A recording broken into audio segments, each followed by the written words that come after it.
Good morning students, my name is Amit Jain, chartered accountant और इस batch के लिए आपका इनकम टैक्स फैकल्टी। आज जो फ्रेंड्स ये वीडियो आप देखने वाले हो, ये मेरे लाइव बैच का रिकॉर्डिंग है। आपको फ्रेंड्स पता ही है, लाइव क्लास में कभी कभी कुछ एक्स्ट्रा मसाला भी रिकॉर्ड हो जाता है, लेकिन टेंशन बिल्कुल मत लेना। मैंने वो सारा मसाला, वो सब अनवांटेड पार्ट क्लीन कर दिया है। अब आपको मिलेगा सिर्फ पूरा स्टडी कंटेंट, नो बकवास, ओनली टैक्स की बात। इस बैच का फ्रेंड्स पूरा स्टडी मटेरियल डाउनलोड का लिंक आपको वीडियो के डिस्क्रिप्शन में फ्री डाउनलोड लिंक से मिल जाएगा। सजेशन बस इतना ही है कि इस वीडियो के साथ साथ मटेरियल खोल के पढ़ोगे तो डबल फायदा होगा। फ्रेंड्स ये बैच फुल्ली अपडेटेड है और आपके एग्जाम के लिए मार्च 2026 तक एप्लीकेबल है। मतलब अगर आपका एग्जाम मार्च 2026 या उससे पहले है तो ये बैच आपके लिए है। So enjoy the lecture, practice regularly और एग्जाम में अपना बेस्ट देना। Friends, best wishes from my side, all the very best for your studies and exam. और फ्रेंड्स याद रखो, टैक्स टफ नहीं है, बस थोड़ा रफ लगता है जब तक आप उसे अपना दोस्त नहीं बनाते। चलिए फ्रेंड्स शुरू करते हैं। फ्रेंड्स एक बार चैट बॉक्स में कंफर्म करेंगे अगर मेरी वॉइस क्लियर है। If my voice is clear please confirm in chat box. एक दो लोग भी अगर चैट बॉक्स में लिख देंगे यस वॉइस क्लियर, मुझे पता चल जाएगा। Good morning UPSC aspirant, good morning Suraj, good morning Shaurya. Yes clear clear clear, confirmation आ गई है। चलिए जी, good morning Divya. So good morning good morning good morning friends, good morning to all of you. Friends एक बार प्रीवियस जो हमारी दो क्लासेस हुई थी, राइट, दो क्लासेस रेजिडेंशियल स्टेटस, उसका रिकैप लेंगे। ठीक है फ्रेंड्स, आप चाहें तो साथ में नोट्स बना सकते हैं क्योंकि पिछली दो क्लासेस की पूरी समरी बनवाऊंगा जो आपके रिवीजन में बहुत काम आएंगी। राइट, तो हमारा पूरा लास्ट के दो जो हमने सेशन किए हैं, दो क्लासेस जो किए हैं, पूरा रेजिडेंशियल स्टेटस का चैप्टर रिवाइज भी हो जाएगा और साथ में उसके शॉर्ट नोट भी बन जाएंगे। ठीक है जी, चलो सबसे पहले वो बनाएंगे 10-15 मिनट लगा के, एंड देन आज रेजिडेंशियल स्टेटस के further scope of total income start करेंगे। चलो तो स्टार्ट किया था फ्रेंड्स हम लोगों ने residential status. Just a minute friends, residential status. ठीक है जी, सबसे पहले हम देखेंगे इंडिविजुअल का।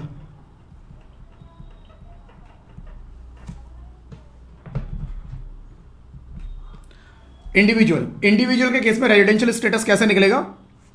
इंडिविजुअल के केस में रेजिडेंशियल स्टेटस निकलेगा, हमें चेक करना है क्या? दो condition. Condition number one 182 days और more in previous year.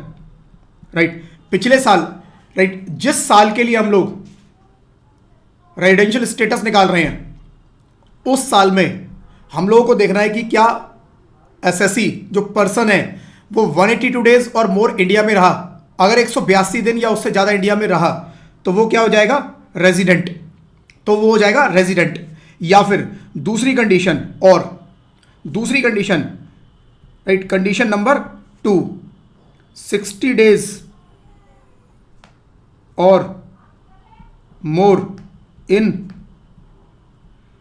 Previous year plus 365 days और more in last 4 year. Right, ये दो कंडीशन एक साथ पूरी होनी चाहिए। या तो ये कंडीशन पूरी हो जाए या फिर ये पूरी हो जाए। इन दोनों में से जो भी कंडीशन पूरी होगी, राइट, अगर इन दोनों में से जो भी कंडीशन पूरी हो गई, राइट, अगर इन दोनों में से जो भी कंडीशन पूरी हो गई, एक भी अगर पूरी हो गई यस, तो वो पर्सन होगा रेजिडेंट। और अगर एक भी कंडीशन पूरी नहीं हुई तो वो पर्सन कौन होगा? Non resident. राइट, तो ये दो कंडीशन फ्रेंड्स हमें चेक करनी है, 182 डेज और मोर या फिर 60 प्लस 365। 60 इन प्रीवियस ईयर, 365 उससे पिछले 4 साल। राइट, जो भी पूरा हो गया yes resident, no non resident. अगर पर्सन नॉन रेजिडेंट है तो उसका फर्दर कोई बाइफर्केशन, कोई डिटेल नहीं होती, फर्दर कोई उसका राइट फर्दर स्टेटस नहीं होता, वो नॉन रेजिडेंट मतलब नॉन रेजिडेंट। लेकिन अगर पर्सन रेजिडेंट है तो उस केस में वो एनओआर हो सकता है या आरओआर हो सकता है, राइट। तो अगर स्टेटस निकल के आता है क्या, रेजिडेंट, स्टेटस निकल के आता है रेजिडेंट, रेजिडेंट के केस में मेरा स्टेटस क्या होगा, या तो आरओआर होगा, रेजिडेंट ऑर्डिनरी रेजिडेंट, या फिर NOR, not ordinary resident, ROR या एनओआर, या तो आरओआर या एनओआर। ठीक है जी। अब आरओआर कब होगा और एनओआर कब होगा? एक्ट ने आरओआर को डिफाइन नहीं किया, एक्ट ने एनओआर को डिफाइन किया। कौन सा सेक्शन? Section 6(6)(a). 6(6)(a) ने एनओआर को डिफाइन किया, और जो ये 182 प्लस 360 प्लस 365 डिफाइन किया इंडिविजुअल के लिए, ये था सेक्शन हमारा 6(1), राइट, ये 6(1) था। 6(6)(a) ने एनओआर को डिफाइन किया। एनओआर के लिए क्या बोला? एनओआर के लिए बोला condition number 1, right, condition number 1 729 days और लेस, 729 दिन या उससे कम इन लास्ट 7 ईयर, पिछले 7 सालों में 729 दिन या उससे कम वो इंडिया में रहा हो, राइट, इन लास्ट 7 ईयर। और यहां पर और लगा हुआ है कंडीशन नंबर 2, एक दूसरी कंडीशन है, या तो ये पूरी हो जाए या फिर उसका रेजिडेंशियल स्टेटस चेक करो।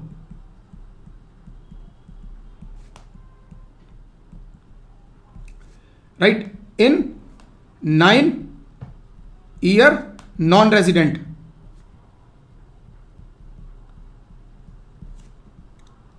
Out of last 10 year, right, at least 9 year और मोर वो इंडिया में नॉन रेजिडेंट होना चाहिए इन लास्ट 10 ईयर। या तो वो 9 साल कम से कम नॉन रेजिडेंट हो जाए, या फिर 729 दिन या उससे कम इंडिया में रह जाए 7 साल में, राइट, तो वो क्या हो जाएगा? एनओआर। अगर एनओआर नहीं है तो आरओआर। तो कौन होगा आरओआर? आरओआर के लिए भी 2 कंडीशन बन जाती है, 730 डेज और मोर, राइट, इन लास्ट 7 ईयर। और सेकंड, यहां पर और नहीं है, यहां पर एंड है, यहां पर ये एंड होगा। दोनों कंडीशन चेक करनी पड़ेगी आपको, राइट, यहां पर और यहां पर एंड। यहां पर कोई एक कंडीशन पूरी होनी चाहिए तब एनओआर हो जाता है, कोई एक पूरी होगी तो एनओआर हो जाएगा, राइट। और दोनों में से एक भी पूरी नहीं होगी, इसका मतलब दोनों आरओआर वाली पूरी हो गई, इसीलिए आरओआर में एंड है। And residential status,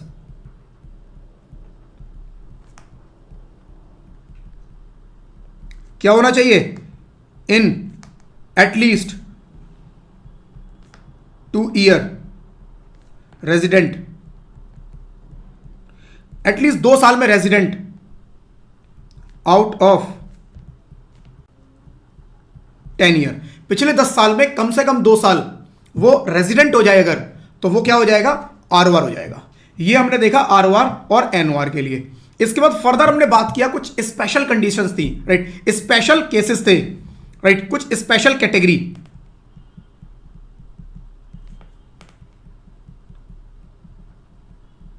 special category, right, special category में कौन कौन कवर हो रहे थे?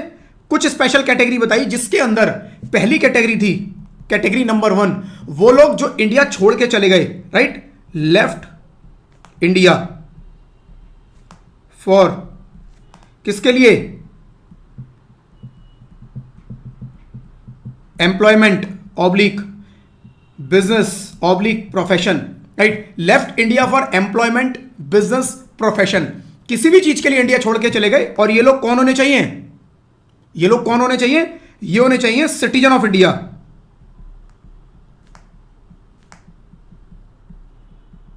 सिटीजन ऑफ इंडिया है, एम्प्लॉयमेंट के लिए, बिजनेस के, प्रोफेशन के लिए इंडिया छोड़ के चले गए।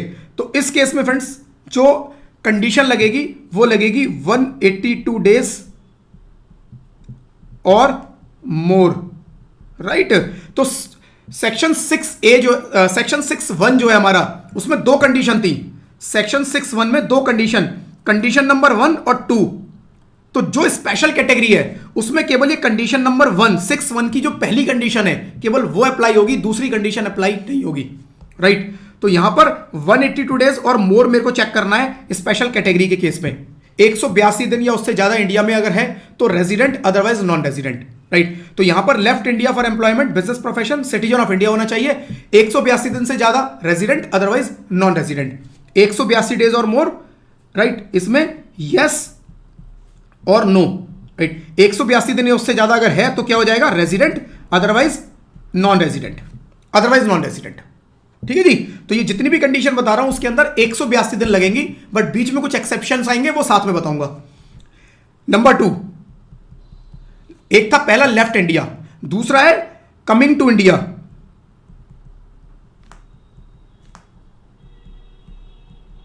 कमिंग टू इंडिया किस लिए आ रहा है, फॉर विजिट, घूमने के लिए अंडे आ रहा है, अपनी धरती को वापस देखना चाहता है, राइट।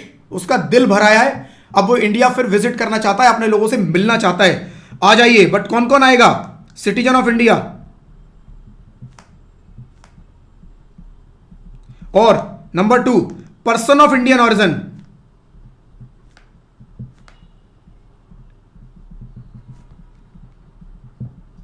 राइट। ये दो लोग होने चाहिए, citizen of India, person of Indian origin.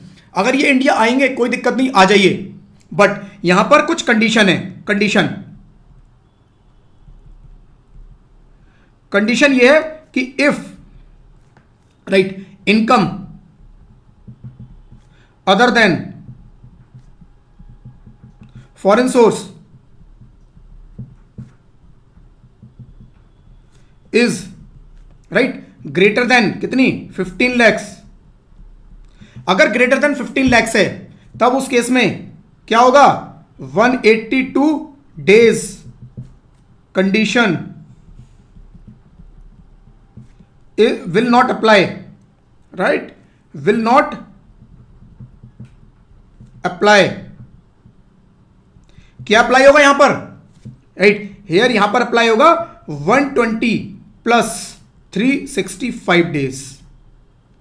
यहां पर आपको चेक करना है 120 प्लस 365 डेज। आपको 182 दिन नहीं चेक करना, 120 दिन या उससे ज्यादा, 120 दिन या उससे ज्यादा प्रीवियस ईयर, 365 उससे पिछले 4 साल आपको चेक करने हैं। इफ आंसर इज यस, अगर यहां पर आंसर यस है, right, if answer is no, अगर आंसर नो है तो नॉन रेजिडेंट हो जाएगा, right. Answer is no, non resident. Answer is yes तो एनओआर होगा, एनओआर। रेजिडेंट में भी बता दिया एनओआर होगा, किसने बताया, सेक्शन 6(6)(c), सेक्शन 6(6)(c) बता रहा है, राइट। वो कह रहा है स्पेशल कैटेगरी, स्पेशल कैटेगरी में कौन, जो इंडिया विजिट करने आ रहा है। इनकम कितनी है, other than foreign sources, 15 lakh से ज्यादा। 15 लाख होगी तो कुछ दिक्कत नहीं है, 15 लाख तक कोई दिक्कत नहीं, 15 लाख से ज्यादा पे दिक्कत है, राइट। 15 लाख से आपकी ज्यादा इनकम है, हम 120 प्लस 365 डेज चेक करेंगे। और अगर आप इस कैटेगरी में, राइट, पूरा बैठे, फिट बैठे, तो आपको हम एनओआर बनाएंगे। कौन बना रहा है NOR, section 6(6)(c), otherwise non resident. ठीक है जी, ये इसमें एक्सेप्शन था। Condition number 3, right, member of Indian ship, right, as a crew, right, crew member है इंडियन शिप का और वो बाहर जा रहा है, उस केस में भी 182 प्लस डेज देखने हैं हमें। लेकिन यहां पर एक स्पेशल चीज, एक स्पेशल कंडीशन और भी थी। स्पेशल कंडीशन नहीं, बेसिकली एक स्पेशल बेनिफिट था इनके लिए। बेनिफिट ये था कि ये लोग अगर इंडिया छोड़ के जा रहे हैं या वापस आ रहे हैं जिस दिन, वो भी इनके इंडिया के बाहर काउंट होते हैं। नॉर्मली बाकी सबके जिस दिन आप बाहर गए और जिस दिन आप बाहर से आए इंडिया में, वो दोनों दिन आपके इंडिया में काउंट होते थे। बट इस केस में आपके कहां काउंट होंगे, यहां पर, right, date of leaving India, date of coming to India, right. तो ये वाले जो डेज हैं, right, date will be counted out of India. ये जो डेट है दोनों आउट ऑफ इंडिया काउंट होंगी इसकी, कि जिस दिन ये इंडिया आया और इंडिया छोड़ के गया, ये दोनों ही माना जाएगा कि ये इंडिया के बाहर था, इंडिया में नहीं था। बाकी सबका इंडिया में मानते हैं। तो ये इंडियन शिप का अगर क्रू का मेंबर है तो वो था। एक फोर्थ कंडीशन और थी फ्रेंड्स, राइट, एक फोर्थ कंडीशन और थी। फोर्थ कंडीशन में क्या था कि पर्सन है कौन, पर्सन, अच्छा यहां पर भी मेंबर ऑफ इंडियन क्रू जो है ये भी कौन होना चाहिए, ये भी सिटीजन ऑफ इंडिया। तो सारे सिटीजन ऑफ इंडिया होंगे, केवल एक कंडीशन जो वापस आ रहा है उसमें सिटीजन ऑफ इंडिया और पर्सन ऑफ इंडियन दोनों, इंडियन ऑरिजिन दोनों को कवर किया है। Same person, right, citizen of India, person कौन है, citizen of India, plus income other than foreign source,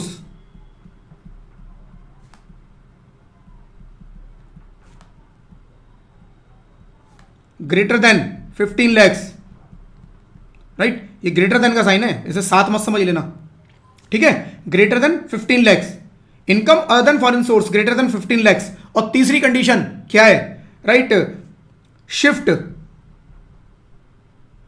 shifted to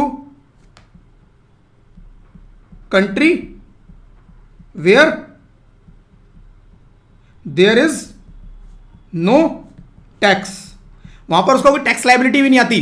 तीन condition, citizen of India, right, citizen of India है, right, income other than foreign sources 15 lakh से ज्यादा है, और साथ में ऐसी कंट्री में शिफ्ट हो गया जहां पर, राइट, जहां पर उसको कोई टैक्स नहीं देना होता। तो यहां पर कौन सा सेक्शन आता है, सेक्शन 61A। सेक्शन 61A बोलता है ऐसी कैटेगरी के लोग रेजिडेंट होंगे, एक भी दिन इंडिया नहीं आए कोई दिक्कत नहीं, रेजिडेंट। सेक्शन 61A ने इनको रेजिडेंट बना दिया। जैसे सेक्शन 61 कंडीशन बताता था 182 दिन, 60 + 365, 61 के साथ आया 61A, वो भी रेजिडेंट बता रहा है, बट वो रेजिडेंट कह रहा है ऐसे लोग रेजिडेंट होंगे जो ये तीन कंडीशन पूरी करेंगे, राइट। तो इसने डिफरेंट टाइप के लोगों को रेजिडेंट बनाया, सेक्शन 61A। और एक यहां पर सेक्शन 6 या राइट 66 और डी, इसके साथ 66D आया, जिसने बोला जो ऐसे वाले रेजिडेंट होंगे इसको हम बोलेंगे एनओआर, ये एनओआर हो जाएंगे, राइट। तो ये था फ्रेंड्स हमारा कंप्लीट पर्सन जो कि इंडिविजुअल है, इंडिविजुअल का। अब इंडिविजुअल के बाद हम लोगों ने देखा एचयूएफ, राइट, एचयूएफ। एचयूएफ के केस में कब बनेंगे, एचयूएफ के केस में भी रेजिडेंट और नॉन रेजिडेंट, राइट। एचयूएफ के केस में देखना है उसका control and management, right, control and management देखना है उसका, control and management in India, fully और पार्शियली, फुल्ली और पार्शियली,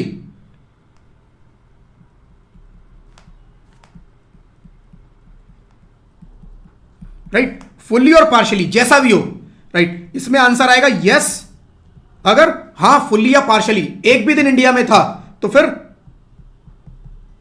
रेजिडेंट और otherwise non resident, right. Fully और पार्शियली, अगर यस तो रेजिडेंट और नो तो नॉन रेजिडेंट। अब चेक कैसे करेंगे कि वो इंडिया में उसका कंट्रोल मैनेजमेंट इंडिया में था या नहीं था, तो हमें रेजिडेंस देखना है किसका, कर्ता का। यहां पर चेक रेजिडेंस ऑफ कर्ता, राइट, यहां पर चेक स्टे ऑफ कर्ता, कर्ता सीनियर मोस्ट मेल मेंबर जो कि एचयूएफ को देखता है, एचयूएफ का मेन कर्ता धर्ता होता है, उसको हम बोलते हैं कर्ता, ठीक है। उसका स्टेटस देख लो, वो इंडिया के अंदर अगर एक भी दिन है तो रेजिडेंट, राइट, एचयूएफ रेजिडेंट हो जाएगी, कर्ता नहीं, कर्ता का अपना स्टेटस अलग है इंडिविजुअल कैपेसिटी में, बट एचयूएफ का स्टेटस, अगर कर्ता एक भी दिन इंडिया में आ गया तो एचयूएफ रेजिडेंट हो जाएगी। कर्ता अगर थ्रू आउट द ईयर, पूरे साल इंडिया के बाहर था, तो एचयूएफ नॉन रेजिडेंट हो जाएगी, सिंपल। अब एचयूएफ में भी चेक करना है, अगर एचयूएफ रेजिडेंट है,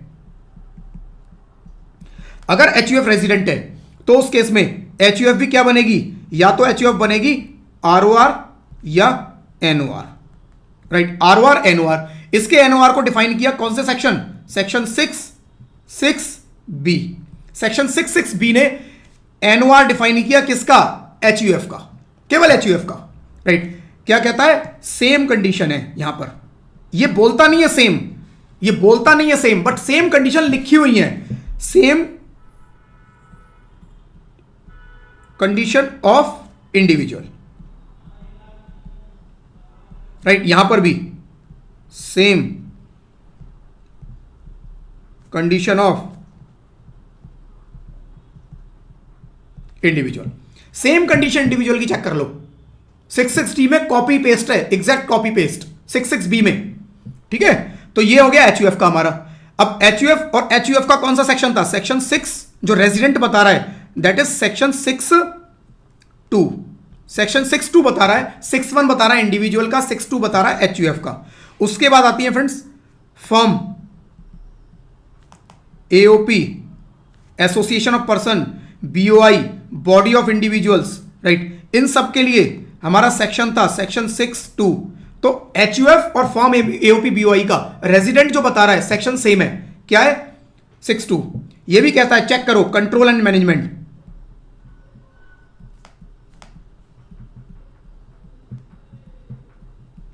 इन India. If answer is yes, answer is no, yes then resident. अगर आंसर है यस कंट्रोल मैनेजमेंट इंडिया में है तो वो रेजिडेंट, और आंसर है नहीं कंट्रोल मैनेजमेंट इंडिया में नहीं है तो वो नॉन रेजिडेंट, NR। चेक कैसे करेंगे कंट्रोल मैनेजमेंट इंडिया में है? तो जो एक्टिव पार्टनर है, active partner, if active partner is in India then control and management is in India. लिख देता हूं मैं, इफ एक्टिव पार्टनर, एनी, कोई भी active partner is in India, control and management is in India, ठीक है। तो कंट्रोल मैनेजमेंट एक्टिव पार्टनर का चेक कर लो। अगर एक्टिव पार्टनर इंडिया में है, एक दिन भी, थोड़ा सा भी, फुल्ली पार्शियली, जो मर्जी।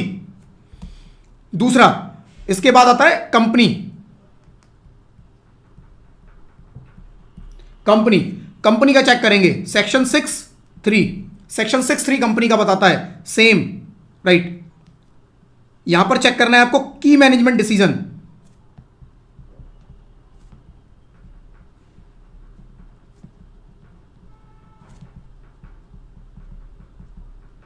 की मैनेजमेंट डिसीजन इन इंडिया, की management decision in India. Answer आएगा आपका क्या? यस और no. Yes resident, no non resident, right. और चेक कैसे करेंगे की management decision in India? Normally क्या होता है, बोर्ड ऑफ डायरेक्टर्स जहां बैठते हैं, बोर्ड ऑफ डायरेक्टर्स मतलब बोर्ड मीटिंग जहां पर होती है, कंपनी में डायरेक्टर होंगे, डायरेक्टर्स होंगे, राइट। तो वो डायरेक्टर्स जो होंगे उनकी बोर्ड मीटिंग जहां पर होगी वो हम देख लेंगे। तो ऐसा नहीं है बोर्ड ऑफ डायरेक्टर का स्टेटस देखना है, बोर्ड ऑफ डायरेक्टर इंडिया में आ रहा है फर्क नहीं पड़ रहा, लेकिन क्या वो इंडिया में की डिसीजन ले रहा है, उससे फर्क पड़ता है। तो वो कैसे डिसाइड होगा? नॉर्मली बोर्ड मीटिंग से डिसाइड होता है कि इंडिया के अंदर उनकी बोर्ड मीटिंग हुई है नहीं हुई है। अगर इंडिया में बोर्ड मीटिंग हुई है देन राइट क्या माना जाएगा? अच्छा, इसमें भी दो चीजें हैं, इसमें भी दो चीजें हैं। हमने देखा था इंडियन कंपनी हमेशा इंडियन रेजिडेंट होगी, अगर इंडियन कंपनी है तो हमेशा रेजिडेंट होगी। फॉरेन कंपनी है, राइट, तो मैं इसको रिवाइज कर देता हूं, एक बार, राइट। सबसे पहले हमें देखना है क्या, यहां पर हमें देखना है इंडियन कंपनी, इंडियन कंपनी यहां पर हमेशा रेजिडेंट होगी। दूसरी हम बात कर रहे हैं फॉरेन कंपनी, फॉरेन के कंपनी के केस में आपको एक कंडीशन चेक करनी है, ये फॉरेन कंपनी का कंडीशन चेक करनी है। तो Indian company will always be right resident in India, चाहे जहां मर्जी जो मर्जी हो रहा है। फॉरेन कंपनी के केस में देखो की मैनेजमेंट डिसीजन इंडिया में लिए जा रहे हैं, यस तो रेजिडेंट, नो तो नॉन रेजिडेंट, खत्म, राइट। एक सेक्शंस की मैंने समरी भी बनवाई थी, वो छोटी सी बना देता हूं 1 मिनट में, एंड देन अपने हम अब आ जाएंगे नेक्स्ट टॉपिक पे, ठीक है। तो मैंने बोला था यहां पर इंडिविजुअल होगा, इंडिविजुअल, एक होगा HUF, AOP, BOI, राइट। एक होगा कंपनी और एक होगा अदर, राइट। 4 कैटेगरी में हमने डिवाइड कर दिया यहां लोगों को, पर्संस को, राइट। इंडिविजुअल सेक्शन 6(1) बताएगा क्या है, रेजिडेंट और नॉन रेजिडेंट। यहां पर कौन बताएगा 6(2) क्या, रेजिडेंट नॉन रेजिडेंट। कंपनी 6(3) क्या बताएगा, रेजिडेंट नॉन रेजिडेंट। 6(4) अदर के लिए क्या बताएगा, रेजिडेंट नॉन रेजिडेंट। अदर के केस में control and management in India, then resident, otherwise non resident, right. तो ये कौन बता रहा है? सेक्शन 61, 62, 63, 64, 65 क्या बता रहा है? 65 मैंने वैसे आपको पढ़ाया नहीं, राइट, मोटा मोटा बता देता हूं बस। 65 इतना बताता है कि सारी पूरे साल किसी पर्सन के दो स्टेटस नहीं हो सकते, एक ही स्टेटस होगा। डिफरेंट डिफरेंट टाइप की इनकम के लिए अलग अलग स्टेटस नहीं होंगे, एक ही स्टेटस होगा। तो अगर एक पर्सन रेजिडेंट है तो वो रेजिडेंट ही है, हर तरह की इनकम के लिए रेजिडेंट है, पूरे साल रेजिडेंट है। कोई पर्सन एनओआर है तो वो एनओआर ही होगा, ऐसा नहीं है कभी वो एनओआर हो जाएगा कभी आरओआर, उस साल के लिए, बट हर साल चेंज हो सकता है। तो हर साल हमें चेक करना है, बट इन बिटवीन चेंज नहीं होगा कभी, ठीक है। तो ये कौन बता रहा है? सेक्शन 65। अब सेक्शन 66 आया। 66 ने सबका एनओआर डिफाइन किया है। 66 ने सबका, 66 अकेला सेक्शन है, उसी के ABCD 4 पार्ट है, राइट। तो 66A इंडिविजुअल का एनओआर बता रहा है, ये बता रहा है रेजिडेंट, ये बता रहा है रेजिडेंट, ये बता रहा है रेजिडेंट, ये बता रहा है रेजिडेंट कब होगा, ये बता रहा है 66 से एनओआर कब होगा, ये बताता है HUF, राइट। HUF का एनओआर कौन बताता है? Section 66B।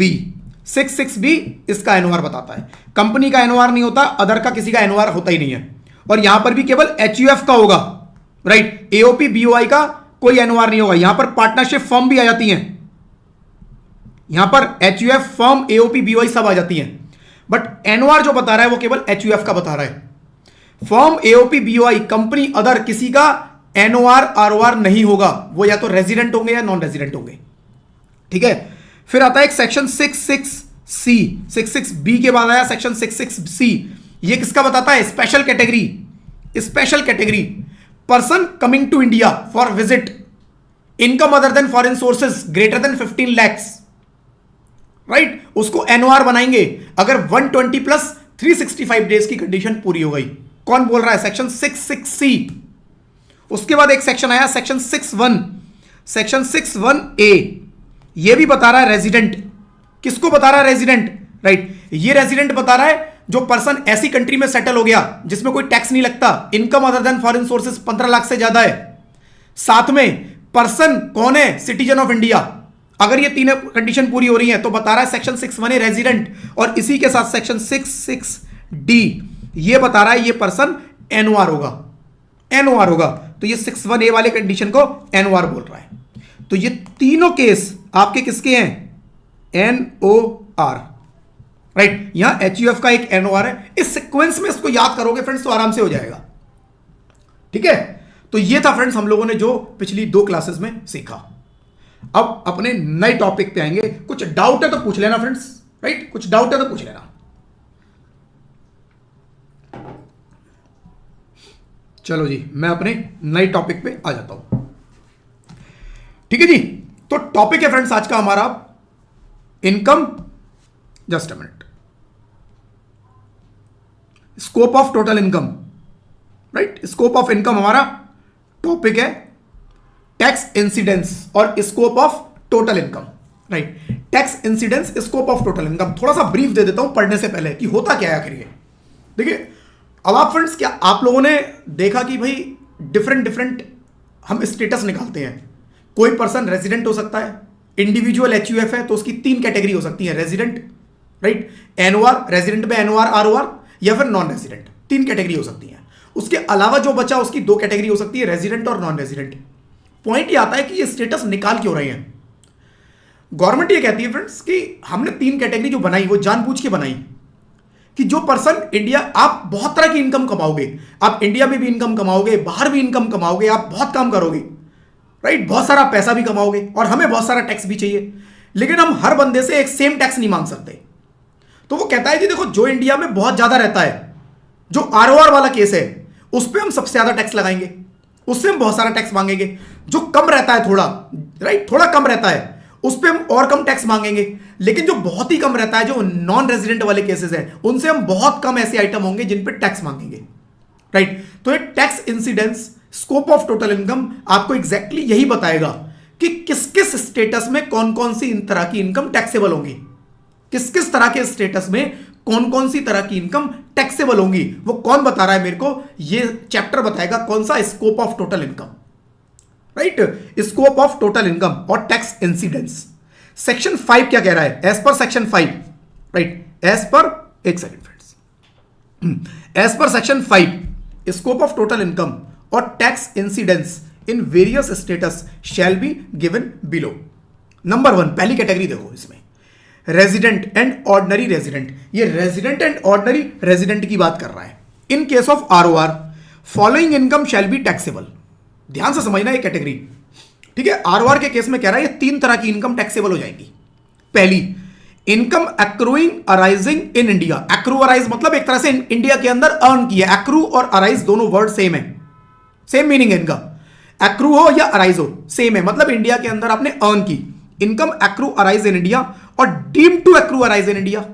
अब ये डीम्ड वर्ड जहां पर आए ना, वो समझना दादागिरी है, वो समझना दादागिरी है। डीम्ड का मतलब ही दादागिरी है, मतलब मान ली गई, नहीं है हमने मान लिया। डीम्ड का मतलब मान लिया, राइट।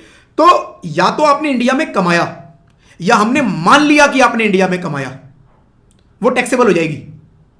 यानी इंडिया में नहीं भी कमाया लेकिन हमने मान लिया आपने इंडिया में कमाया है, और अगर हमने मान लिया तो आपको इंडिया में टैक्स देना है, ठीक है। तो income accruing arising in India और deem to accrue arise in India, number 1। Number 2, income received और deem to be received in India even if accruing arising abroad.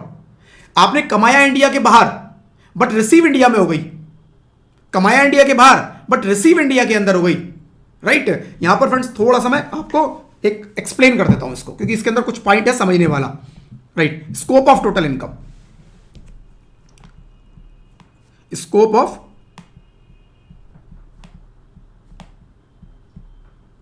Total income, right. तो हम किसका देख रहे हैं फ्रेंड्स? आरओआर। पहला case कमाया इंडिया में या मान लिया गया इंडिया में, राइट। पहला केस कमाया इंडिया में या मान लिया गया इंडिया में। दूसरा केस, राइट, दूसरा केस रिसीव्ड इन इंडिया और deemed to be received in India. अब ये क्या है फ्रेंड्स, ये थोड़ा समझ लेते हैं। रिसीव्ड इन इंडिया का मतलब क्या होता है कि आपने कमाया चाहे बाहर, आपकी अर्निंग हुई इंडिया के बाहर, आप बैठे हो कहां पर? यूएसए। आप अर्न कहां पर कर रहे हो? USA, earning in USA, but आपने रिसीव पैसा कहां किया? Receive in India, right. आपने इंडिया में पैसा रिसीव कर लिया है। वो कह रहे हैं अगर आपने इंडिया में पैसा रिसीव भी कर लिया तब भी हम उसको ये मानेंगे कि वो इंडिया में अर्निंग है और हम इंडिया में इस पर टैक्स लगाएंगे। अब रिसीव इन इंडिया का मतलब क्या है ये समझना थोड़ा सा। अब मैं कुछ कंडीशन बना रहा हूं आपको, आप ध्यान से समझना। एक है पर्सन ए, एक है पर्सन ए, ये यूएसए में कमाता है पैसा, राइट। ये यूएसए में पैसा कमाता है और इसका यूएसए में एक बैंक है, इसका एक इंडिया में भी एक बैंक है, राइट। दोनों जगह इसके इंडिया में भी बैंक अकाउंट है, यूएसए में भी बैंक अकाउंट है। यूएसए में पैसा कमा रहा है, यूएसए में इसका बिजनेस चल रहा है, यूएसए में इसकी जॉब चल रही है, जो भी काम है सब यूएसए में है, राइट। इसने पैसा रिसीव कहां किया? यूएसए के बैंक में। इसने पैसा कहां रिसीव किया? इसकी सैलरी आई, जो अर्निंग आई या जो भी इसने इनकम की वो यूएसए के बैंक में रिसीव की। तो ये क्या आएगी? Received in USA, received in USA. इसने यूएसए में रिसीव ना करके इसने इंडिया के बैंक में रिसीव कर लिया कि पैसा जो है मेरे इंडियन अकाउंट में ट्रांसफर कर दो।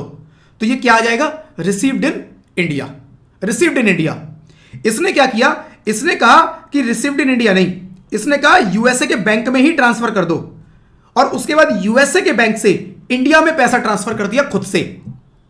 यूएसए के बैंक से इंडिया में ट्रांसफर कर दिया उसने खुद से। पैसा रिसीव किया यूएसए के बैंक में और यूएसए के बैंक से इंडिया में पैसा ट्रांसफर कर लिया खुद से। It is not received in India, ये रिसीव्ड इन इंडिया नहीं है, it is remittance in India, कि मैंने पैसा केवल रेमिट किया है, ट्रांसफर किया है। रिसीव तो मैंने यूके में, यूएसए में कर लिया था।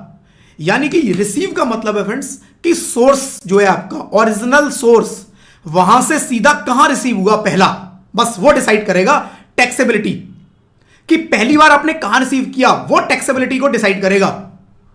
यहां पर इस केस में यूएसए से अगर इसने यूएसए के बैंक में पैसा रिसीव कर लिया या यूएसए में कैश रिसीव कर लिया, बैंक में नहीं रिसीव किया, यूएसए बैठा है और इसने कैश रिसीव कर लिया और बाद में उस कैश को अपने इंडिया वाले अकाउंट में जमा करवा दिया, इंडियन अकाउंट में जमा करवा दिया, तो ये रिसीव्ड इन यूएस माना जाएगा। It is not received in India. ये रिसीव्ड इन इंडिया का केस नहीं है, ये बिल्कुल क्लियर ध्यान रखना फ्रेंड्स, इसमें गलती मत करना। कि रेमिटेंस और रिसीव्ड में फर्क समझना है। रेमिटेंस मतलब मैं रिसीव कर चुका हूं, अब इस पैसे को मैं भेज रहा हूं आगे। कहां भेज रहा हूं? जहां मर्जी भेजूं, फर्क नहीं पड़ता, फिर उसका टैक्सेबिलिटी से कोई लेना देना नहीं है। टैक्सेबिलिटी से जो लेना देना है वो ओरिजिनली कहां पर रिसीव हुआ, बस ये चेक करना है। अगर वो रिसीव्ड इन यूएसए है, मतलब received in out of India है, देन इंडिया में रिसीव नहीं माना जाएगा। ओरिजिनली इंडिया में रिसीव हो गया, ओरिजिनल माना जाएगा। जैसे यहां पर यूएसए से सीधा इंडिया में रिसीव हो जाए, इसको इंडिया के बैंक में पैसा आ जाए सीधा ओरिजिन से, इसका एम्प्लॉयर सीधा इंडिया के अकाउंट में दे दे, इसका क्लाइंट इंडिया के अकाउंट में जमा करा दे, तो ये रिसीव्ड इन इंडिया हो जाएगा। बस ये ध्यान रखना, रिसीव्ड इन इंडिया के अंदर ये एक पॉइंट है। और डीम टू बी रिसीव क्या होता है वो अभी हम आगे बात करेंगे, कि मतलब वो मान लिया रिसीव नहीं हुआ आपको पैसा, फिर भी हम मान लेंगे। दादागिरी जो मैंने बोला, जहां डीम्ड आ जाए दादागिरी वाला सेक्शन है, आपको कुछ नहीं सुनना भाई, हाथ जोड़ लेने हैं कि ठीक है सर जो बोल दिया ठीक है, वहां कोई लॉजिक नहीं लगाना, सारे लॉजिक खत्म साइड। बट फिर भी वहां कुछ ना कुछ लॉजिकल बातें हम करने की कोशिश करेंगे कि भाई क्यों ऐसा कर रही है गवर्नमेंट, हम समझेंगे उस लॉजिक को, क्योंकि उसके पीछे कुछ लॉजिक होंगे जो उसने मान लिया है। राइट, दादागिरी समझो समझो, लेकिन उसके पीछे लॉजिक होंगे कुछ ना कुछ, वो हम समझेंगे आज की क्लास में। चलो जी वापस आ जाते हैं अपने नोट पे, ठीक है जी। तो इनकम एक्रूअराइज इन इंडिया भी deem to be, right, accrue arise on India और deem to accrue arise in India, India में टैक्सेबल होगा, किसमें? आरओआर के केस में। रिसीव्ड इन इंडिया और deem to received in India, India में टैक्सेबल होगा आरओआर के केस में। तीसरी कैटेगरी है, देखो खतरनाक वाली, इसमें निकलते हैं खून के आंसू। क्या? Income accruing arising abroad, received abroad, कमाया भी बाहर, रिसीव भी बाहर ही किया, इंडिया में टैक्स दो आरओआर के केस में। इसीलिए जो लोग बाहर जाते हैं वो आरओआर से बचते हैं कि आरओआर मुझे नहीं होना, मुझे एनओआर से भी बचने की कोशिश करते हैं, वो एनआर बनने की कोशिश करते हैं, एनआरआई बनने की कोशिश करते हैं, नॉन रेजिडेंट इंडियन। राइट, क्योंकि यहां फ्रेंड्स ये खतरनाक क्लॉज आ जाता है, वो कहता है जी आप इंडिया के बाहर ही कमा रहे हो, यूएसए बैठे हो, यूएसए में ही आपने सैलरी कमाई, बिजनेस किया, अर्निंग की, और वहीं के अकाउंट में पैसा आया, वहीं पे कैश रिसीव कर लिया। इंडियन गवर्नमेंट कह रही है जी टैक्स निकालो, क्योंकि आपका स्टेटस आरओआर निकल के आ गया इस साल आप बहुत ज्यादा दिन गलती से इंडिया में आ गए, 182 6 महीने से ज्यादा इंडिया में आ गए, 182 दिन से ज्यादा इंडिया फंस गया, बंदा फंस गया, रेजिडेंट हो गया, आरओआर हो गया, global income taxable, global income in simple terms ROR has to pay tax in on his global income. बस समझो ये अगर स्टेटस, तो फ्रेंड्स प्रोसेस देखो कैसे चलेगा, प्रोसेस को समझना। सपोज एक प्रैक्टिकल एग्जांपल लेते हैं, आप एक टैक्स कंसल्टेंट हो, आप अपने ऑफिस में बैठे हो, एक क्लाइंट आपके पास आता है और वो कहता है सर मेरे को रिटर्न भरवानी है। अब वो नया क्लाइंट आया, आपको उसका कुछ नहीं पता, रिटर्न भरवानी है, तो सबसे पहला आपका सवाल क्या होगा उससे? सबसे पहले आप उससे पूछोगे कि आप क्या अभी इंडिया के बाहर गए हो? एक आंसर आएगा कि नहीं मैं कभी नहीं गया, थोड़ा बहुत घूमने के लिए गया था, वो कहेगा ठीक है, फिर उसके आगे आप सवाल पूछोगे नहीं, क्योंकि आपने समझ लिया कि वो रेजिडेंट है। दूसरा वो कहेगा नहीं सर मैं बहुत जाता हूं, मेरा तो बाहर काम है, मैं तो, मेरा एक पैर इंडिया में होता है, एक पैर इंडिया के बाहर होता है। फिर आप उसको क्या कहोगे? पासपोर्ट ले आओ अपना, एक बार पहले पासपोर्ट लेके आओ। इनकम कह रहा है, इनकम के बारे में बाद में बात करूंगा, पहले पासपोर्ट लेके आओ। पासपोर्ट में आप उसका क्या करोगे? आप उसकी सारी डेट नोट करोगे, स्टैंप लगी होगी वीजा की, कि कब इंडिया से बाहर गया, कब इंडिया के अंदर आया, सारी इमिग्रेशन स्टैंप होंगी। आप उस स्टैंप की सारी डेट नोट कर लोगे और उससे उसका स्टेटस निकालोगे कि भाई बंदे का है स्टेटस क्या, एनओआर है, आरओआर है, एनआर है, कौन सा स्टेटस, तभी तो मैं इनकम देखूंगा, तभी तो मैं डिसाइड करूंगा कौन सी इनकम कहां। एक बार उसने बताया जी, एक बार उसका निकल के आ गया ये बंदा तो रेजिडेंट है, आरओआर कैटेगरी का है, फिर मैं चेक ही नहीं करूंगा कौन सी इनकम क्या, जो बोलेगा सब टैक्स, जो बोलेगा सब टैक्स। अगर एनओआर निकल के आ गया तो फिर एनओआर के हिसाब से कुछ चीजें बच जाएंगी। तो प्रोसेस ऐसे चलेगा फ्रेंड्स, पूरे इनकम टैक्स का कैलकुलेशन का, कि सबसे पहले आपको उसके पर्सन का स्टेटस पता करना है, उसके बिना मैं आगे बढ़ ही नहीं सकता। राइट, उससे पहले मैं आगे बढ़ ही नहीं सकता। स्टेटस मैंने पता किया, फिर मैंने देखा अब बताओ कौन कौन सी इनकम टैक्सेबल होंगी। आरओआर निकल के आया, सब income taxable. Right, in meaning of income received in India exactly जो मैंने आपको समझाया था वही लिखा हुआ है। एक बार आप लोग पढ़ लो, एक बार आप लोग खुद से पढ़ लो इस पॉइंट को, इतना पॉइंट पढ़ लो एक बार, स्क्रीन पर है, जिनके पास अपने नोट्स हैं उसको एक बार देख लो, आप लोग इसको पढ़ लेना, एक बार रीडिंग ले लो एक, ठीक है ना।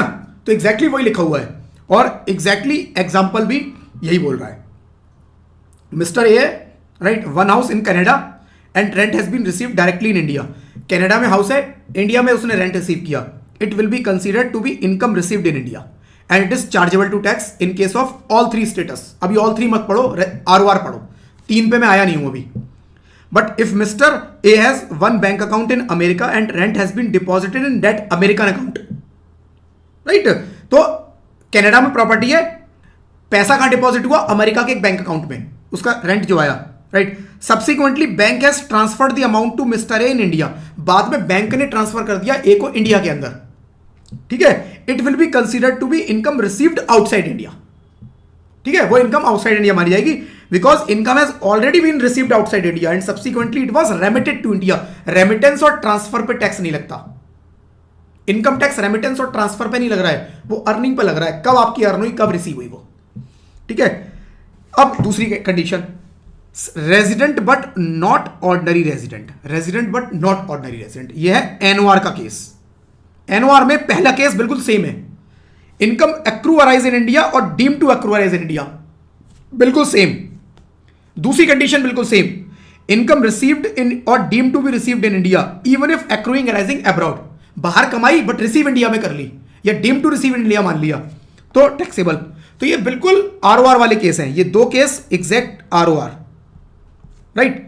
तीसरा केस डिफरेंट है, ये डिफरेंट है, income accrue arise abroad and received abroad, बाहर ही कमाया, राइट, रिसीव भी बाहर किया but from a business controlled from India और from a profession which was set up in India. Income बाहर कमाई, एग्जाम्पल के साथ समझते हैं, इनकम बाहर कमाई, कहां कमाई? मेरा बिजनेस है यूएसए में, राइट, बिजनेस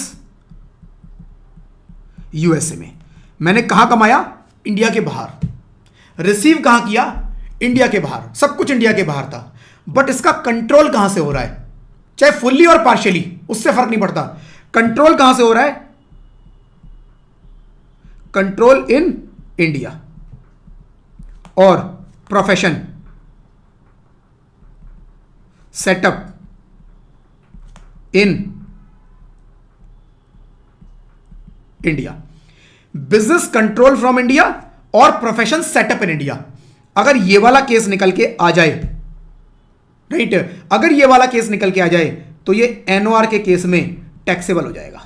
अगर स्टेटस एनओआर निकला है और कुछ ऐसे बिजनेस है जो इंडिया से कंट्रोल हो रहे हैं, कोई ऐसा प्रोफेशन है जो इनिशियली सेटअप इंडिया में हुआ था, तो एनओआर के केस में आप उसको टैक्स कर देना, चाहे इनकम बाहर जनरेट हो रही है, चाहे इनकम बाहर रिसीव हो रही है। इसीलिए स्टेटस निकालना इंपॉर्टेंट है, इसीलिए स्टेटस निकालना इंपॉर्टेंट है, क्योंकि ये वाली इनकम एनआर के केस में, नॉन रेजिडेंट के केस में टैक्सेबल नहीं होती।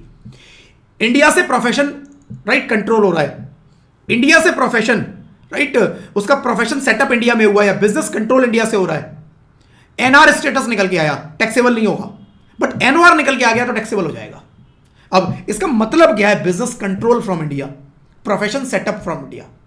बिजनेस कंट्रोल फ्रॉम इंडिया तो देखो नॉर्मली समझ में आता है कि मैं इंडिया आके बिजनेस को कंट्रोल करता हूं, डायरेक्शंस देता हूं, right, control and management in India, कि मैं इंडिया आता हूं, मेरी टीम बैठी है इंडिया के अंदर, लोग काम कर रहे हैं और मैं उनको डायरेक्शंस देता हूं आके, तो मेरे फ्रिक्वेंटली बहुत चक्कर लगते हैं।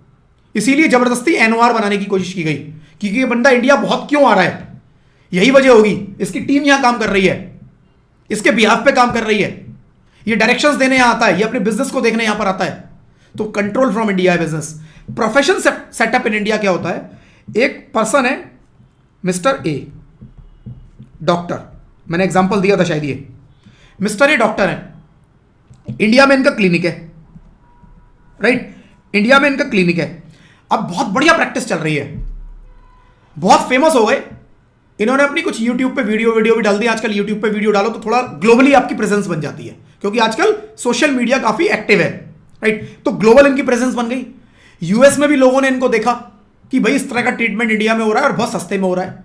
अब यूएसए से इनके पास पेशेंट आने शुरू हो गए इनके इंडिया क्लिनिक पे, यूएसए से पेशेंट इंडिया क्लिनिक पे आने शुरू हो गए, इन्होंने कहा काम बढ़िया चल रहा है। अब यूएसए से जो आते थे वो हर कोई तो नहीं आएगा, कुछ आ जाते थे, कुछ नहीं आते थे। इनको लगा अगर यूएसए में बिजनेस खोल लूं, अपना क्लिनिक खोल लूं तो ज्यादा फायदा होगा। इन्होंने क्या काम किया, यूएसए में अपनी एक ब्रांच खोल दी, एक ब्रांच इन्होंने यूएसए में खोल दी। अब इन्होंने क्या किया, 3 दिन इंडिया यूएसए बैठना शुरू कर दिया, बाकी दिन इंडिया अवेलेबल होते थे। महीने में 3 दिन यूएसए, वहां काम बहुत बढ़िया चला, धंधा बहुत बढ़िया चला, मजा आ गया। इन्होंने इंडिया का सेटअप ही बंद कर दिया। इन्होंने सेटअप बंद किया, सारा बोरिया बिस्तरा समेटा और शिफ्ट हो गई USA. Mister A doctor shifted to US. पता है डॉक्टर्स की बहुत डिमांड है बाहर। हमारी मेडिकल फैसिलिटीज बहुत सस्ती है इंडिया में, बहुत लोग यहाँ ट्रीटमेंट कराने आते हैं और बहुत लोग हमारे डॉक्टर्स को वहां बुला लेते हैं क्योंकि उन्हें पता है इंडियन डॉक्टर नॉलेज बहुत है, काबिल है वाकई में, और थोड़ा रेट भी रीजनेबल में मिल जाते हैं। ठीक है, तो ये लोग क्या करते हैं, चले जाते हैं, इंडिया के बाहर चले गए। अब इन्होंने अपने प्रोफेशन को यहां दुकान बंद कर दी और सेटअप कहां कर लिया, यूएसए में। ये कौन सा केस है, profession setup in USA. Initially setup India में किया, इनिशियली सेटअप इंडिया में किया और बाद में शिफ्ट हो गए out of India. It is profession setup in India. Simple, कि इनिशियली इंडिया में था आपका काम, ये डॉक्टर हो, चाहे as a being a CA मैं हूं, कोई आर्किटेक्ट है, जितने भी लोग प्रोफेशनल है, राइट, वो कोई भी प्रोफेशन कर रहे हैं, इनिशियली अगर उन्होंने अपने प्रोफेशन को इंडिया में सेटअप किया और बाद में उसको उठा के इंडिया के बाहर ले गए, वो सब प्रोफेशन सेटअप इन इंडिया की कैटेगरी में कवर होंगे। राइट, तो इनको अगर बचना है इंडिया में टैक्स देने से, तो इनको अपने एनओआर स्टेटस से बचना पड़ेगा। इन एनी केस इनको एनओआर नहीं बनना है, इनको अपना स्टेटस एनआर मेंटेन करके रखना पड़ेगा, इंडिया बहुत कम आना पड़ेगा।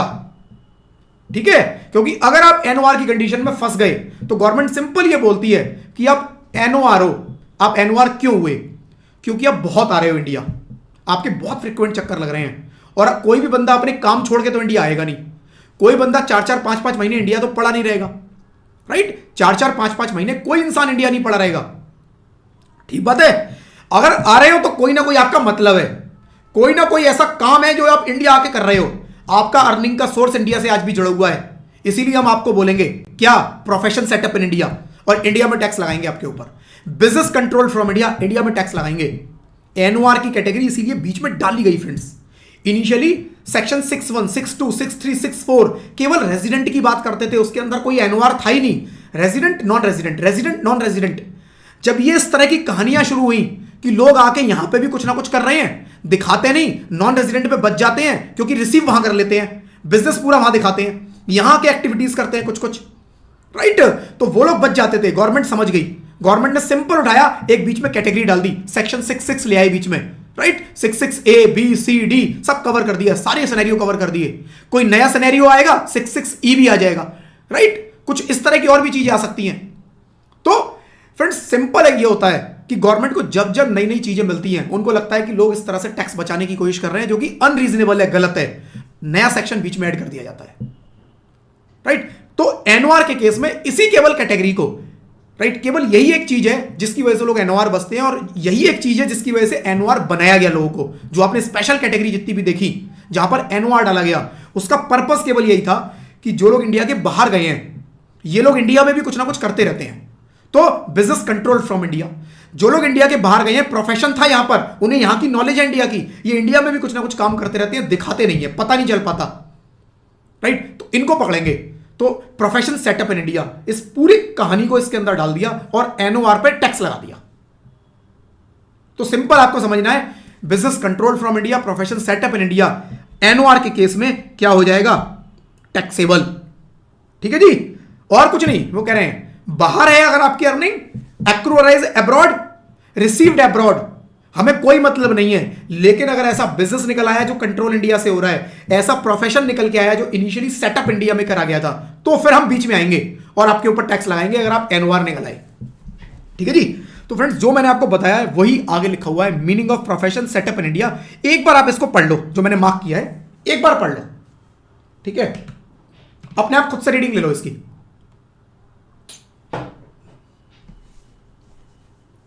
ठीक है ना, जो मैंने बोला वही यहां पर लिखा हुआ है। अब non resident, following income shall be taxable. अब बात कर रहे हैं किसकी, नॉन रेजिडेंट की, एनआर वाले केसेस की। एनआर में फ्रेंड्स पहली जो दो कैटेगरी थी एग्जैक्टली वो सेम डाली गई, तीसरी कैटेगरी इसमें नहीं है। पहली income accruing arising India, deem to accrue arise in India, पहली है जो दोनों में थी पहले, राइट, आरओआर एनओआर दोनों में थी, वो एनआर में भी है। इनकम रिसीव्ड और deem to be received in India even if accruing arising abroad, ये यहां पर भी है। बस दो ही कंडीशन है यहां पर, यानी कि यहां पर अब्रॉड वाली कोई इनकम जो बाहर आ रही है और बाहर ही रिसीव हो रही है वो टैक्सेबल नहीं है। Controlled from India, profession setup in India, वो भी टैक्सेबल नहीं हो रही अगर आपका स्टेटस एनआर है। वो कह रहे हैं अगर आपका एनआर है तो फिर आपका प्रोफेशन इनिशियली सेटअप इंडिया में हुआ था, बाहर आप चली भी गए, आपकी हम इनकम देखेंगे ही नहीं, बात ही नहीं करेंगे अगर वो बाहर ही मिल रही है आपको और बाहर ही आप उसको कमा रहे हो। ठीक है, तो ये दो केस, इसीलिए ज्यादातर लोग एनआर स्टेटस मेंटेन करते हैं, राइट, बचते हैं वो लोग। ठीक है जी, यहां पर फ्रेंड्स एक ना समरी दे दी है मैंने, इस समरी को आप लोग देख सकते हो। इसके अंदर आरओआर, एनओआर और एनआर कब कब होगा वो मैंने यहां पर लिखा हुआ है, केवल सिंपल भाई। पहली कंडीशन ये वाली, दूसरी कंडीशन ये वाली और तीसरी कंडीशन ये वाली। पहली कंडीशन बिल्कुल सेम है, ये income accrue arise in India, deem to accrue arise India, ROR, NOR, NR तीनों केस में सेम रहेगी। नंबर 2, इनकम रिसीव्ड और deem to be received in India even if accrue arise abroad, बाहर कमाई बट रिसीव इंडिया में कर ली, तीनों केस में सेम चलेगा, तीनों केस में टैक्सेबल। ठीक है, तीसरी condition, income accrue arise abroad, received abroad, बाहरी कमाई बाहरी रिसीव की, आरओआर के केस में taxable. Income accrue arise abroad, received abroad, बाहरी कमाई बाहरी रिसीव की, right, but from a business controlled from India और from a profession setup in India. बस यहां पर ये कंडीशन एडिशनल आ गई कि एनओआर आपका स्टेटस है और कंट्रोल इंडिया से हो रहा है, प्रोफेशनल सेटअप इन इंडिया है, तो आपके केस में टैक्सेबल हो जाएगी। एनओआर के केस में कुछ टैक्सेबल नहीं होनी, चाहे प्रोफेशनल सेटअप इन इंडिया हो चाहे बिजनेस कंट्रोल्ड फ्रॉम इंडिया हो, एनआर के केस में ये टैक्सेबल नहीं होगी। ठीक है जी, और यहां पर कंट्रोल मैनेजमेंट देखने की जरूरत ही नहीं है, ये तो कह रहा है कंट्रोल मैनेजमेंट तो छोड़ ही दो, ये तो कह रहा है तुम हिंदुस्तान आना ही मत। वैसे तो देखो आओगे तभी रेजिडेंट बनोगे, तो अगर आप एक बार रेजिडेंट आरओआर बन गए तो कह रहा है हम देखेंगे नहीं कंट्रोल मैनेजमेंट, हम तो ये कह रहे हैं ग्लोबल इनकम टैक्सेबल, जहां कमाया जहां रिसीव किया, कंट्रोल मैनेजमेंट तो साइड में गया, सब taxable, ROR, NOR, control management India में है, राइट। तो ये फ्रेंड्स समझ लेना। अब कुछ एग्जांपल्स देख लेते हैं, जैसे यहां पर mister A has income as under. अच्छा, अपनी देखो, अपने उसमें देखना मत, सबके पास नोट्स होंगे, देखना मत, मेरे को चैट बॉक्स में आंसर करना, अपनी अंडरस्टैंडिंग के बेसिस पे आंसर करना। ठीक है, पहली condition, he has income from business in Germany amounting to ₹3 lakh, business income Germany, half of it was received in India, half of it received in India. तीनों केस में बताओ, बस इतना लिख देना, एनओआर, आरओआर, एनओआर और एनआर कितनी कितनी किस केस में टैक्सेबल होगी। पहले केस में, राइट, जर्मनी में बिजनेस कमाया है, आधी जो है इंडिया में रिसीव हुई है, कितना कितना किस केस में टैक्सेबल होगा, चैट बॉक्स में एक बार बताना।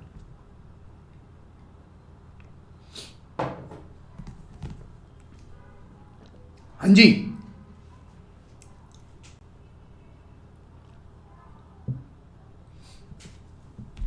कितना कितना किस केस में टैक्सेबल होगा। पहला केवल ये वाला पॉइंट, जर्मनी में इनकम आई है उसकी 3 लाख रुपए की, हाफ इनकम रिसीव इंडिया में हुई है, आरओआर के केस में, एनओआर के केस में, और लिख देना आरओआर कितना, एनओआर कितना और एनआर कितना,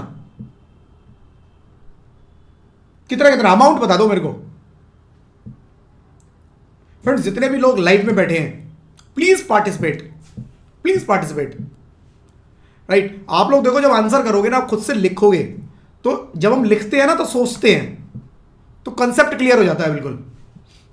दिव्या का आंसर आया पूरा अभी एक, आरओआर फुल, एनआर 1.5 और एनओआर 1.5, एनआर 1.5, बिल्कुल ठीक है।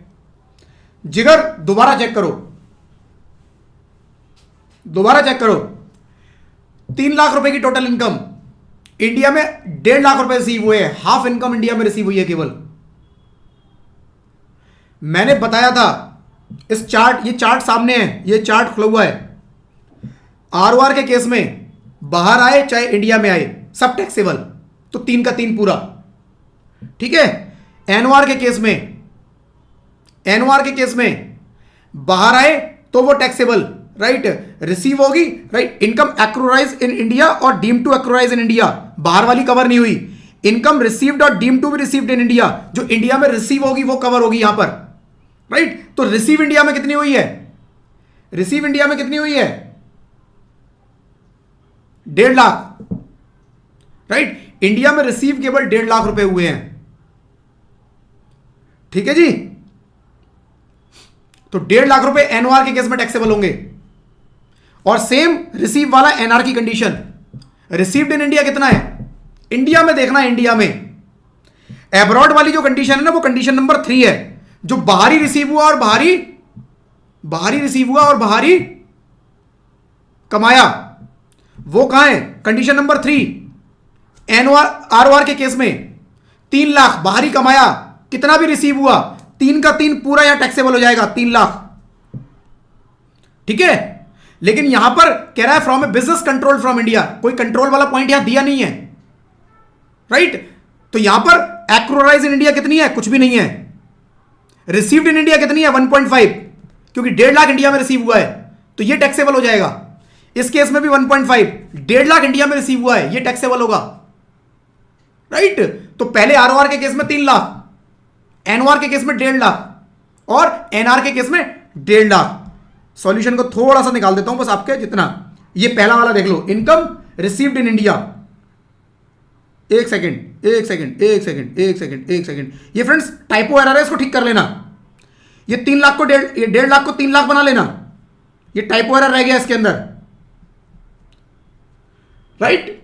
आपके नोट्स में टाइपो एरर है, ग्लोबल इनकम टैक्सेबल होगी, आरओआर के केस में ग्लोबल इनकम टैक्सेबल होगी, कुछ देखना ही नहीं है, ठीक है जी। दूसरा case, he has interest income of 1 lakh, इसको करेक्ट कर लेना, अपने नोट्स में ठीक कर लेना आप इसको। He has interest income of 1 lakh from UK, 1 lakh रुपए की यूके से इनकम है। Entire interest income was credited to bank account in UK, सारा रिसीव भी यूके में ही हुआ। Subsequently amount was transferred in India, बाद में इंडिया में ट्रांसफर किया गया, राइट। तो कमाया भी बाहर, रिसीव भी बाहर किया, सब्सिक्वेंटली रेमिट इंडिया में किया। एक बार बताना, यूके में 1 लाख रुपए, राइट, अर्न किए इंटरेस्ट से, कितना आरओआर, कितना एनओआर और कितना एनआर, तीनों केस में बता दो चैट बॉक्स में।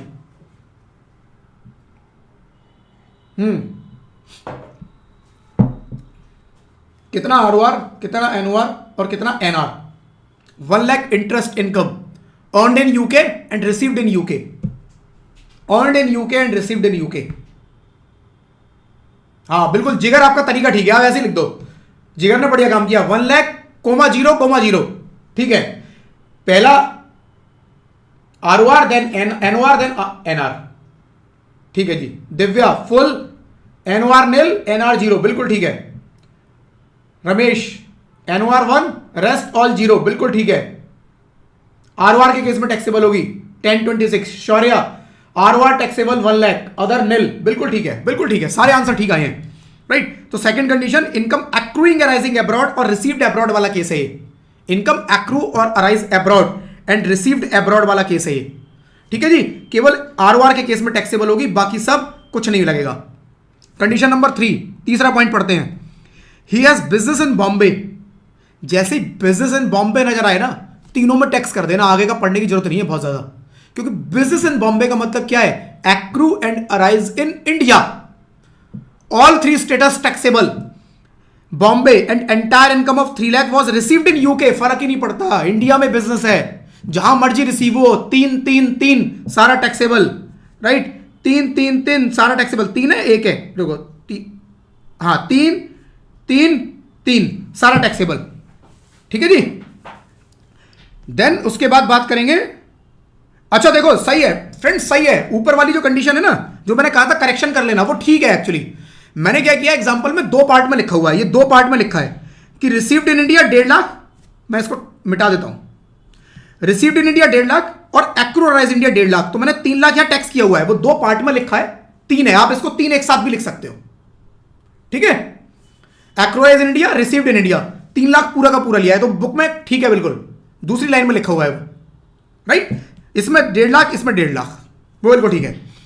देन चौथा, he has 1 house property in Ghaziabad and income of 5 lakhs was received in UK. House property Ghaziabad में है, हाउस प्रॉपर्टी गाजियाबाद में है, accrue and arise in India हो जाएगा, इंडिया में कमाया, कहां रिसीव हुआ फर्क नहीं पड़ता, तीनों स्टेटस में taxable, 5 5 5। He has received salary income of 5 lakhs computed in India. Salary 5 lakh की इंडिया में कमाई है, जहां मर्जी रिसीव हो फर्क नहीं पड़ता। Half of the service was rendered in UK and half in India. अच्छा, he has received salary of income 5 lakh in India. Receive India में हुई है 5 लाख, बट कमाई आधी इंडिया में है और आधी यूके में है। रिसीव्ड इन इंडिया 5 लाख है। जब रिसीव्ड इन इंडिया 5 लाख है तो तीनों केस में 5-5-5 टैक्सेबल हो जाएंगे, क्योंकि रिसीव इंडिया में हो गया, राइट। रिसीव्ड इन इंडिया 5-5-5 तीनों केस में टैक्सेबल। तो इस सिचुएशन में अगर आपको आपका क्लाइंट ये इंफॉर्मेशन प्रोवाइड करे कि मेरी ये इनकम है, तो आप उसका अगर वो आरओआर है तो 17 लाख रुपए पे टैक्स लगा दोगे। अगर उसका स्टेटस एनओआर होता तो 14,50,000 रुपये उसको टैक्स देना होता, और उसका अगर स्टेटस एनआर होता तो उसको तब भी 14,50,000 रुपये टैक्स देना होता। ठीक है जी। इसलिए रेजिडेंशियल स्टेटस निकालना बहुत इंपॉर्टेंट है, ताकि आप उसकी प्रॉपर इनकम निकाल पाओ। और आपके एग्जाम के पॉइंट ऑफ व्यू से भी ये residential status and scope of total income बहुत इंपॉर्टेंट चैप्टर है। ठीक है जी। यहां पर एक क्वेश्चन और देख लेते हैं। एक क्वेश्चन और दिखाऊंगा बस, उसके बाद फिर नेक्स्ट टॉपिक पे आ जाऊंगा। Mister had following income during the previous year ended 31 March 25। Salary accruing arising abroad and also received abroad but brought to India being computed, right. Being computed मतलब टोटल सैलरी है आपकी, ये इसमें कुछ आपको कैलकुलेशन नहीं करनी है, टोटल टैक्सेबल सैलरी है। ठीक है, ये सैलरी उसको मिली है कितने की? 25,000 रुपए की। Accrue arise abroad, received abroad but brought to India, remittance India में हुआ है। तो हमने देखा रेमिटेंस का कोई मैटर नहीं करता, रेमिटेंस जैसे मर्जी हो फर्क नहीं पड़ता, मेरे को ओरिजिनली देखना है कहां रिसीव हुआ, राइट। तो एक्रूराइज एब्रॉड है, रिसीव्ड एब्रॉड है 25,000। इनकम हाउस प्रॉपर्टी से है, इंडिया में 20,000, ये इंडिया के अंदर ही house property. Interest saving bank से डिपॉजिट आया SBI 10,000। Interest business in Bangladesh, Bangladesh में उसका कोई बिजनेस है, रिसीव भी वहीं पे हुआ। कंट्रोल्ड फ्रॉम इंडिया है, कंट्रोल्ड फ्रॉम इंडिया एनओआर के केस में टैक्सेबल हो जाता है, right. Income from a profession in USA, USA में कोई प्रोफेशन है, received there but profession was set up in India. Originally profession India में सेटअप हुआ था, 4 लाख की अर्निंग ये भी है। You are required to compute his total income for the assessment year 25-26 if he is resident और ऑर्डिनरी रेजिडेंट। अगर वो आरओआर है तो बताओ क्या होगा, अगर वो एनओआर है तो क्या होगा, और अगर वो एनआर है तो उसका क्या होगा। तीनों स्टेटस में कह रहा है मेरे को इनकम बताओ कितनी निकलेगी उसकी। ठीक है, तो हम एक काम करते हैं, हम यहां पर लिखना शुरू कर देते हैं। जैसे salary accrue arise abroad, also received abroad but brought to India being computed income, right. बाहरी कमाई बाहरी रिसीव हुई, इंडिया में कुछ नहीं आया पैसा, राइट। तो क्या होगा, ये आरओआर के केस में केवल टैक्सेबल होगी। क्लियर है, आरओआर के केस में, राइट। क्योंकि आरओआर में क्या होता है, अर्निंग एब्रॉड है, रिसीव्ड एब्रॉड है, वो भी इंडिया में टैक्सेबल हो जाता है, राइट। दूसरा, income from house property in India, ये आरओआर, एनओआर, राइट, और एनआर तीनों के केस में टैक्सेबल हो जाएगी। फिर interest on saving bank deposit in SBI, State Bank of India in 10,000, ये भी सेम आरओआर, एनओआर और एनआर तीनों केस में टैक्सेबल होगी क्योंकि इंडिया के अंदर है। Income from a business in Bangladesh, Bangladesh में बिजनेस है, received there but controlled from India. ये वाला जरा मुझे बताना, बांग्लादेश वाला ये किस किस में टैक्सेबल होगा, बांग्लादेश का बताना। बांग्लादेश में इनकम आ रही है, राइट, रिसीव भी वहीं हो रही है, बट कंट्रोल्ड फ्रॉम इंडिया है, बिजनेस कंट्रोल्ड फ्रॉम इंडिया है। तीनों में से बता दो किस किस स्टेटस में टैक्सेबल होगी। लिख दो जरा, स्टेटस लिख दो बस, और पता नहीं जरूरत नहीं कुछ भी, स्टेटस बता दो। आरओआर, एनओआर, एनआर किस किस केस में टैक्सेबल होनी है।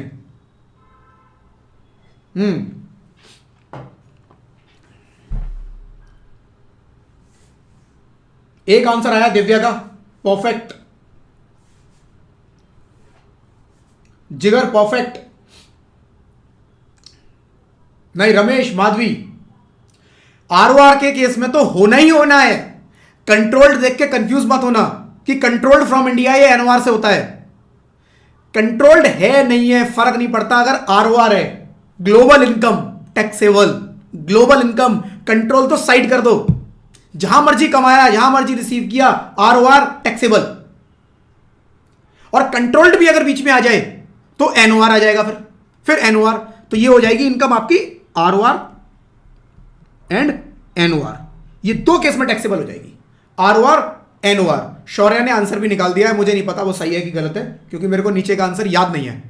ठीक है शौर्य, अभी चेक कर लेंगे, वैसे आप अपने नोट्स में चेक कर सकते हो। Then income from profession in USA में प्रोफेशन है, रिसीव भी वही हुई, but profession was set up in India ₹4 lakh.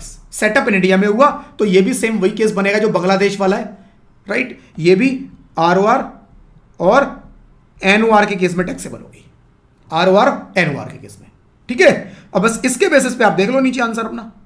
देखो, income accruing arising abroad, received abroad, ये हमने लिखा था केवल ROR में होगी 25,000, तो ये 25,000 हमने ROR में लिया, NR में कुछ नहीं जाएगा। दूसरे में हमने लिखा हाउस प्रॉपर्टी से 20,000, तीनों में जाएगी, तो ये 20 तीनों में आ गई। सेम इंटरेस्ट ऑन SBI 10,000, तीनों में हमने लिखा था, तीनों में आ गया। यहां पर कंट्रोल्ड फ्रॉम इंडिया, बांग्लादेश में बिजनेस, रिसीव भी वही हुआ, ROR और NOR, 2 लाख और 2 लाख यहां आ गया। सेम यूएसए में प्रोफेशन सेटअप इन इंडिया है, 4 लाख, इन दोनों में टैक्सेबल होगा, इसमें नहीं होगा, यहां ये नहीं होगा। टोटल कर लिया 655, 630 और 30, राइट। ये टैक्सेबिलिटी बनेगी सबकी, ROR NOR NR। अगर पर्सन ROR है, सब 655 पे उसका टैक्स निकाल दो। अब टैक्स कैलकुलेट करना तो देखो सबको आता है ना, रेट वही लगेंगे, आगे का प्रोसेस वही है कि ग्रॉस टोटल इनकम, अब चैप्टर 6 है की डिडक्शन, टोटल इनकम, फिर टैक्स की कैलकुलेशन। उस टैक्स में 5 हेड, पांचों हेड में देखेंगे कैपिटल गेन के रेट अलग, कैजुअल इनकम के रेट अलग, उस हिसाब से कैलकुलेशन करेंगे। वो सब प्रोसेस बिल्कुल सेम चलेगा आगे का, जो ऑलरेडी आप सीख चुके हो। ठीक है, 655 की इनकम, 630 की इनकम, इसकी केवल 30,000 की इनकम, सेम टाइप की इनकम। अगर मेरा स्टेटस चेंज हो जाए, मेरी इनकम इंडिया में कम टैक्सेबल होती है, राइट। चलो जी, एक एग्जांपल और कराऊंगा बस, उसके बाद फिर ब्रेक लेंगे 5 मिनट का, राइट। ये फ्रेंड्स एग्जांपल नंबर 20 आप अपने आप देख लेना। एग्जांपल नंबर 20 मुझे नहीं करवाना है, मुझे एग्जांपल जो करवाना है ना वो ये वाला करवाना है, 21। ये एक इंपॉर्टेंट है, इसमें कुछ नया आपको सीखने को मिलेगा, थोड़ा सा नया सोचना पड़ेगा इसमें। क्वेश्चन पढ़ते हैं। Mister A is an American citizen not being a person of Indian origin. Person of Indian origin नहीं है, अमेरिकन सिटीजन है, ठीक है। इंडिया आता है, came to India for first time on 1 दिसंबर 2024। 1 दिसंबर 2024 को वो पहली बार इंडिया आया है। कितने? 210 दिन के लिए। सबसे पहले यहीं पे मैं रोक रहा हूं, he had following income during the previous year. सबसे पहले फ्रेंड्स यहां पर आपको क्या डिसाइड करना है, उसका रेजिडेंशियल स्टेटस। मुझे इतने से बताओ कि रेजिडेंशियल स्टेटस क्या होगा, बस इतना पढ़ लो, ये बॉक्स में बनाया है। मिस्टर ए अमेरिकन सिटीजन है, not being a person of Indian origin, came to India for first time on 1 December 2024 for a visit of 210 days. 210 दिन के लिए इंडिया आया है। उसका स्टेटस क्या है मुझे ये बता दो बस पहले। यहां स्टेटस नहीं दिया इस क्वेश्चन में, आपको कैलकुलेट करना है, और उस स्टेटस के बेसिस पे इनकम दे रखी है, फिर वो इनकम पे उसका टैक्स निकालना है। सबसे पहला पॉइंट है यहां पर रेजिडेंशियल स्टेटस आपको खुद निकालना है, क्वेश्चन में नहीं दिया। उसने बस ये बता दिया कब इंडिया आया। तो ऐसा क्वेश्चन भी आपको आ सकता है कि वो इस दिन इंडिया आया, इतने इतने दिन आया गया, डेट दे दी सारी, और ये इनकम है, अब निकाल लो टैक्स। ठीक है, बताना जरा। मिस्टर ए अमेरिकन सिटीजन 210 दिन के लिए 1 दिसंबर 2024 को इंडिया आए, 1 दिसंबर 2024 को इंडिया आए। स्टेटस बता दो मुझे शौर्य, स्टेटस बता दो बस। हां जी, स्टेटस, एक स्टेटस आया मेरे पास अभी। क्या होगा मिस्टर ए का रेजिडेंशियल स्टेटस? 2 आंसर आए हैं, शौर्य, जिगर और कोई। इसका स्टेटस बता दो। UPSC aspirant, non resident, Madhavi non resident.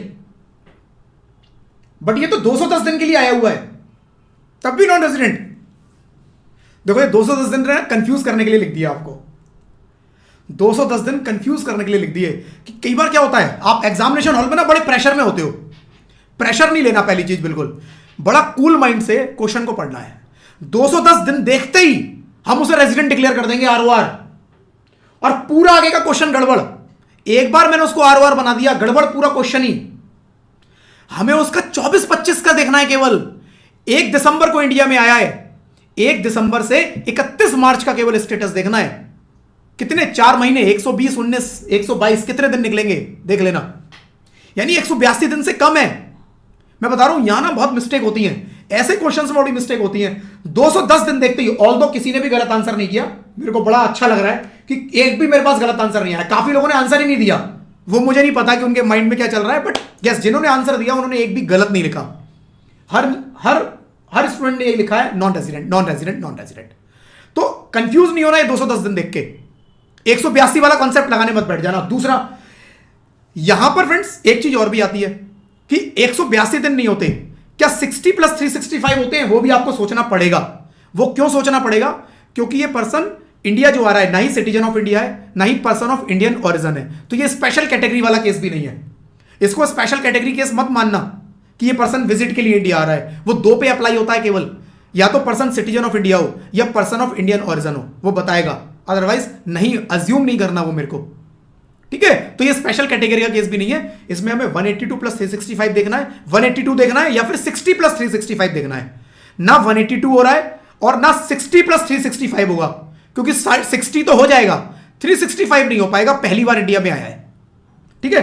तो पर्सन का स्टेटस नॉन रेजिडेंट, तो यहां पर मेरे को रेजिडेंशियल स्टेटस भी निकालना है उसका, राइट। और अब नॉन रेजिडेंट के बेसिस पे सोचना शुरू कर दो कि he has following income, salary income received in India for 3 months. Salary income है received in India for 3 months, 1 lakh, right. Received in India है, टैक्सेबल होगी, राइट, टैक्सेबल होगी।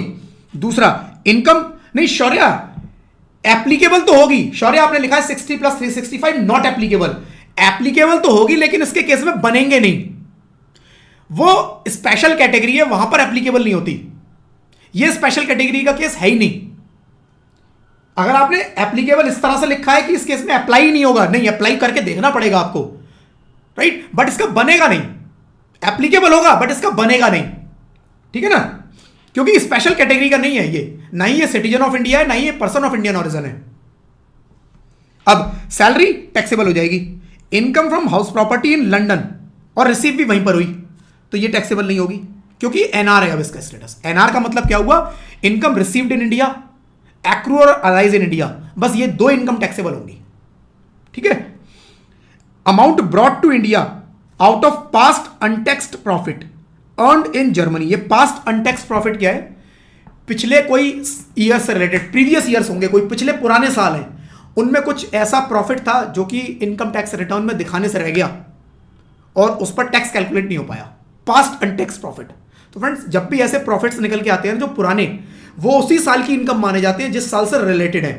ऐसा नहीं है कि इस साल में अगर आ गए तो इस साल में टैक्स लगा दो, नहीं, ऐसा कभी नहीं होता। इनकम जिस साल से रिलेटेड है, इनकम टैक्स के अंदर टैक्स लायबिलिटी आपको उसी साल में कैलकुलेट करनी होती है, अनलेस अंटिल स्पेसिफिकली बताया गया है आपको कि पुराना भी इस साल में मान लेंगे, अगर बोला गया है तभी, अदरवाइज अपने आप नहीं मानना, अपने आप नहीं मानना है, ठीक है। तो कुछ पुराने प्रॉफिट हैं, ये इंडिया में पहली चीज तो लेकर आया इंडिया में, तो वैसे ही टैक्सेबल नहीं होंगे, और पास्ट अनटैक्स प्रॉफिट इस साल में वैसे भी टैक्सेबल नहीं होने, दोनों तरह से टैक्सेबल नहीं होंगे, तो एनआर के केस में ये भी नहीं लगेगा।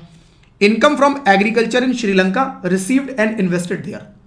पहली चीज, एग्रीकल्चर इनकम जो इंडिया में होती है वो एग्जेम्प्ट है, श्रीलंका में एग्रीकल्चर इनकम हुई है, ये एग्जेम्प्ट नहीं होगी। और दूसरा, श्रीलंका में एग्रीकल्चर इनकम हुई, रिसीव भी वहीं पे हुई है, तो इसका मतलब इंडिया में इसके ऊपर कोई टैक्स नहीं लगेगा। Income from business in Nepal being controlled from India.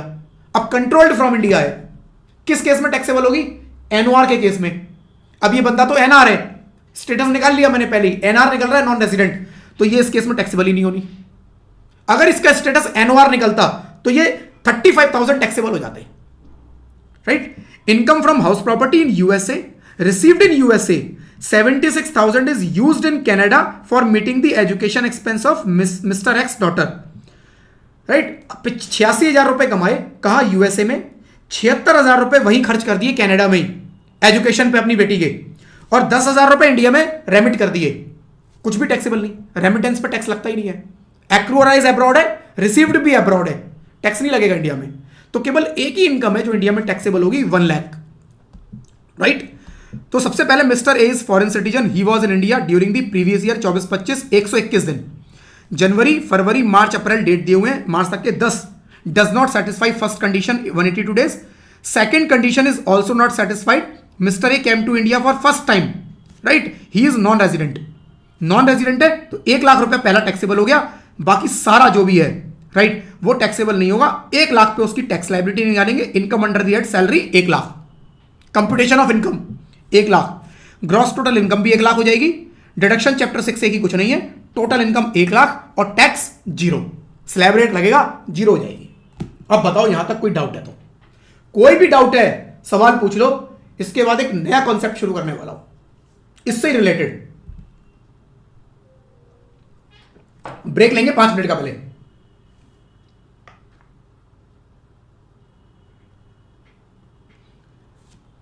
जिगर मेरे को क्वेश्चन समझ में नहीं आया, लेकिन we have different notes with us. Question क्या है? क्वेश्चन बताओ आप अपना। अच्छा मैं बताता हूं जिगर क्या हुआ होगा। मैंने बताया था शायद कि अगर किसी ने प्रीवियस क्लास में मैंने बोला था कि कुछ नोट्स में ना मैंने करेक्शन किए थे, राइट, तो जिगर एक बार आप चेक कर लेना कि आपके पास पुराने नोट्स ना हो गई। तो अगर पुराने नोट्स है ना, आप दोबारा क्लास के बाद एक बार दोबारा डाउनलोड कर लेना। मैं भी एक बार चेक कर दूंगा, मैंने अपलोड कर दिया था वो रिवाइज वाला। अगर कुछ डिफरेंट मिल रहा है, मैं बताता हूं इस केस में डिफरेंट क्या मिल रहा होगा। 35,000 कुछ टैक्सेबल मिल रहा होगा कंट्रोल वाला। ये गलती से पहले नोट्स में पड़ गया था, मैंने रिवाइज कर दिया है मेरे हिसाब से। आप क्लास के बाद दोबारा डाउनलोड कर लेना। और अगर आपके नोट्स में दिख रहा है 35 आप काट के 1 लाख कर दो उसे। यहां पर आपको बिजनेस प्रोफेशन में दिख रहे होंगे income under the head salary 1 lakh, business profession में 35 दिख रहे होंगे, राइट जिगर? तो वो आप करेक्ट कर लो अपने इसी नोट्स में, चाहे वो छोटी मोटी कुछ करेक्शन थी नोट्स में, वो रह गई थी तो वो मैंने ठीक की है। तो अभी जो नोट्स हैं वो मेरे हिसाब से ठीक पड़े हुए हैं वहां पे, फिर भी मैं एक बार चेक कर लूंगा, राइट? अगर गलत होगा कुछ मैं क्लास के बाद डाउनलोड अब दोबारा उस पर डाल दूंगा। वैसे मेरे हिसाब से मैंने डाल दिया है करेक्ट वाला, प्रीवियस क्लास में भी मैंने बोला था ये चीज।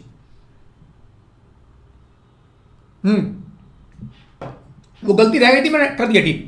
2-3 जगह कुछ मिस्टेक थी इस वाले नोट में जो मैंने करेक्ट कर दी है। दिव्या वो तो बहुत डिटेल्ड है। दिव्या पूछ रही है कि sir can you please explain when income deem to accrue arise in India. इसके ऊपर तो अभी 1 घंटा डिस्कशन चलेगा और कुछ बचेगा तो कल भी चलेगा। ये डीम टू एक्रूअराइज इंडिया में तो पूरा खेल है। अभी जो बताया तो आसान वाला पार्ट था, अब मेन पार्ट आएगा इसका। ये तो देखो, ये तो आसान चीज थी, कोई भी पता लगा लेगा। मेरा इंडिया में घर है तो इंडिया से इनकम आ रही है, इंडिया में बिजनेस है तो इंडिया से आ रही है, इंडिया के बैंक में पैसा आ गया तो इंडिया में रिसीव हो गया। ये तो बहुत छोटी सी चीज थी जो हमने अभी समझी। अब हम एक्चुअल इसकी जो देखेंगे डीम टू एक्रूअराइज इंडिया, वो हम देखेंगे इस ब्रेक के बाद, ठीक है ना? वो अब शुरू होगा। मैं 5 मिनट का ब्रेक ले रहा हूं और कोई क्वेरी मेरे पास नहीं है। अच्छा, जुगराज का भी सेम क्वेश्चन आया है डीम्ड इनकम के ऊपर। जुगराज अभी मैं वही कवर करने वाला हूं, ठीक है ना? चलो 5 मिनट का ब्रेक लेते हैं। 9:21 5 मिनट का ब्रेक और उसके बाद डीम टू अक्रू और अराइज इन इंडिया। 9:21 हुए, 9:26 पे मिलूंगा फ्रेंड्स, ठीक है? हाँ जी, कोई क्वेरी नहीं आई है। अज्यूम कर लेता हूं सबको सब समझ आ गया। वैसे ये पार्ट आसान ही था, इसमें कुछ था नहीं ऐसा समझने वाला बहुत ज्यादा। बाकी फ्रेंड्स काफी सारे इसके अंदर क्वेश्चंस हैं, राइट, वो आप देख लेना। पार्टनरशिप फॉर्म से रिलेटेड है, राइट। फॉर्म के अंदर आपको देखने को मिलेगा पार्टनर की, वो आपको लोकेशन बताएंगे, एक्टिव पार्टनर कहाँ था, तो वो आपको उसके हिसाब से डिसाइड करना है, राइट। सेम एचयूएफ के अंदर एचयूएफ का जो करता है उसकी लोकेशन दिखाई होगी, उसके हिसाब से आपको डिसाइड करना है, उसका स्टेटस और उसकी इनकम निकालनी है, ठीक है जी। तो फ्रेंड्स अभी हम लोग बात करेंगे इनकम डीम टू अक्रू और arise in India, section 9। Section 9 बताता है इनकम डीम टू अक्रू और अराइज इन इंडिया कब कब मानेंगे। इनकम डीम टू अक्रू और arise in India shall be taxable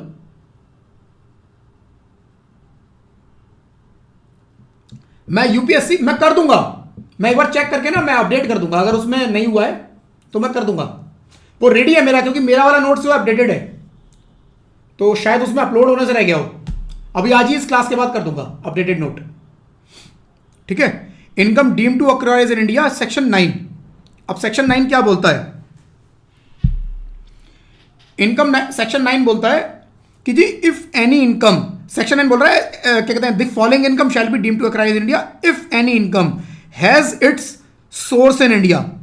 कोई भी इनकम है उसका सोर्स इन इंडिया है, such income shall be considered to be accrue arise in India. कोई भी इनकम जिसका सोर्स इंडिया के अंदर है वो इनकम हम इंडिया के अंदर एक्रू और अराइज मान लेंगे। ठीक है, जैसे कि एम्प्लॉयमेंट इंडिया में है, हाउस प्रॉपर्टी इंडिया में है, बिजनेस इंडिया के अंदर है, मेरा प्रोफेशन इंडिया के अंदर है, कोई कैपिटल एसेट मैंने प्रॉपर्टी सेल की, वो कैपिटल एसेट इंडिया में है, राइट। तो वो जितनी भी इस तरह की इनकम है वो एक्रू और अराइज इन इंडिया मानी जाएंगी। और any other source of income in India, but if sources or any other source of income is in India, but if sources partially in India and partially outside India, income shall be accruing arising in India only to the extent the source is in India।